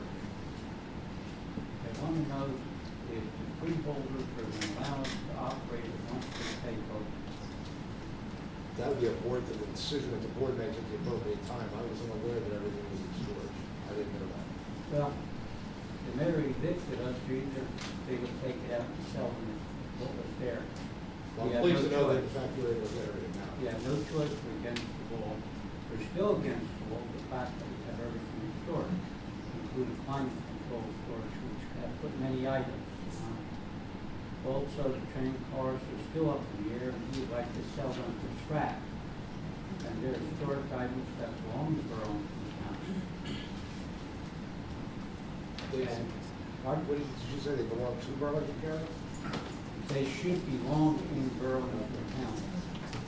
Many of them are in Burlington County, some people in Groveland, and they have historic nature. Either they were on that line that ran through here from Camden to Fort Vic, Wire, or identical units to them ran on that line. Now, you can't replace them. I mean, they're gone with it. And they're appealing to you for help, for assistance, and the option is either to find one way of saying this, since the county's going to be taking the facility over, the museum is now completely empty. But when you had mentioned you were looking to move to Mount Holly. Pardon? You had mentioned you were looking to move to Mount Holly, correct? It's an option, but we need assistance to do that. We just can't acquire something without funding. And it's not an easy trick to pull off when you're a nonprofit organization. We have a track record. We operated that museum from March of '99 up to 2 years ago, June 1st. When they locked the doors on us, they also locked the trail down for the last 2 years. There's signs on the trail, no trespassing. That trail's been locked up for 2 years now. The museum's been locked for 2 years. Many people have protested with emails, letters. 100 and some people have appeared before township meetings in the last year and a half. Made no difference. And many times there's conflicting reports of who's responsible. Township at times has named the freeholders, and the freeholders say they have nothing to do with it.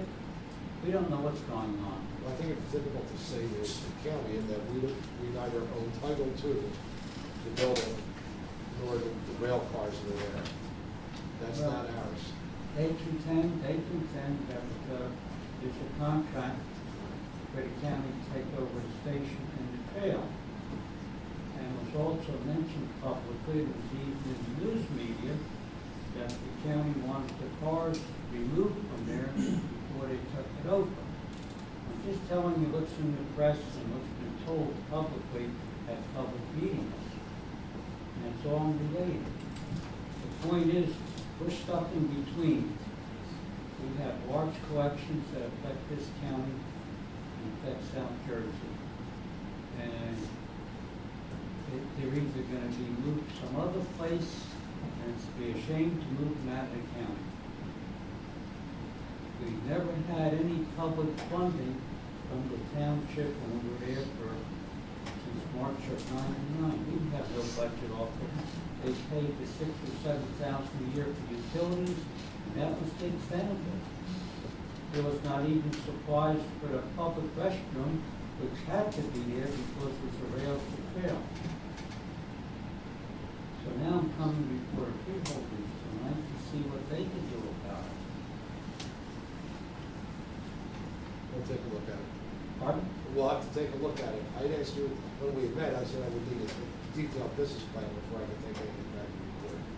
Well, how Because could we're we- not in a position to fund the entire operation. I think, I mean, you and I had this conversation. Well, we're not asking you to support the operation. We're asking you for relocation of the operation. Which is several $100,000, if not $1 million.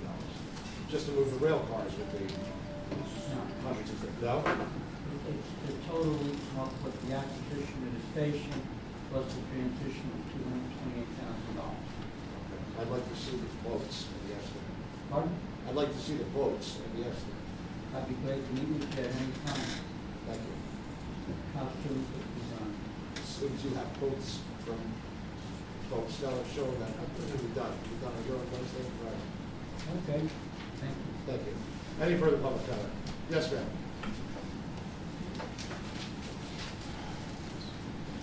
Good evening, Mary Ann White.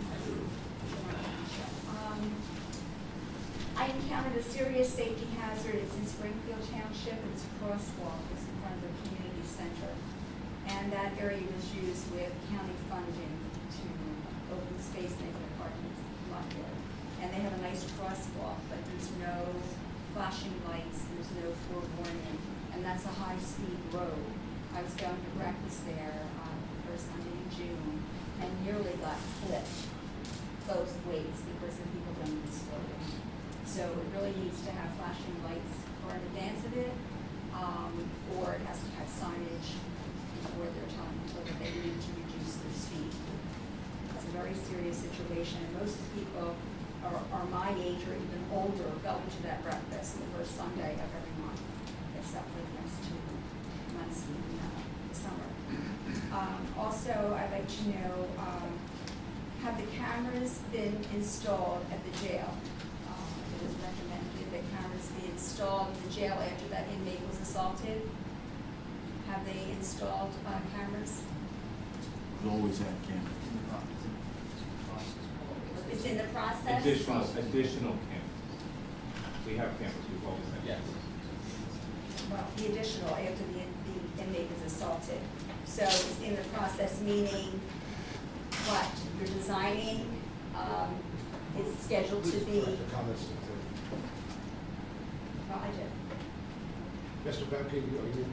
Yes, I'm aware. We had a firm come out and do a full analysis of additional cameras due to that incident. We have quotes and we're working with finance, whether we have to go out to bid, do the dollar amount, or we can go through New Jersey State contract pricing. Thank you. And the installation of these cameras was recommended by, Like, you know, like when the cameras, the recommendation of camera installation was? It was discussed at the Burlington County Insurance Commission. There were discussions there. There was action taken as a result of those discussions. I think that's how it should. that Thank you. was, Burlington County Insurance. Director, that was several months ago, so that's why I'm questioning what the status is of this action that was recommended for improving safety, and not only improving safety, but reducing the county getting sued. And my question, has the acting CFO received his certification? God bless you. That's pending, it's moving forward. I believe there's an exam taken. There's pending. I can't hear you, Pete. That's pending. There was an exam taken. It's pending at this point. Okay, so he took the exam. Yes. Okay. Do you know when he took the exam? No, In the they last, didn't. in the last couple of weeks. All right, because the only reason I asked, the state said it was not being scheduled. Okay. And also, once again, I'm here this evening to champion the need of the cause to you to seriously look at this sheriff's officer's contract raise. And I know, Joe, you're going to tell me there's nothing we can do, okay, because in that or mediation arbitration. Interest arbitration. But the one meeting you did say that you want to go the next day and pick up that phone call and find out. And we've called, what was and we've happening. called tirelessly. And what- And I would hope that, I'll give you the reaction. I'll get into it. Is that what they're telling you? It's an individual, it's not they. Is it Massimo? No, I'm not, no, it's not. All right, it isn't. It's Okay. Mastriani. It's Mastriani, that's it. I know the name. It is Mr. Mastriani? Yes. Surprises me. Okay, and they've been 1,625 days. As the BCIT teachers, 717 days. And once again, I can't impress upon you enough. We were quick enough to turn that project around to Rand Focus. Okay, the servicing, which I commended you on, and there's no reason that you as a board cannot, the director particularly, get back with Mr. Mastriani and tell him that when he gets to it, is it good On enough? a daily basis at this point in time. I would hope that the representative of the insurance company is doing the same thing on a daily basis. My understanding is they are. That's correct. Both attorneys have reached out to the arbitrator on multiple occasions. We are waiting for a decision.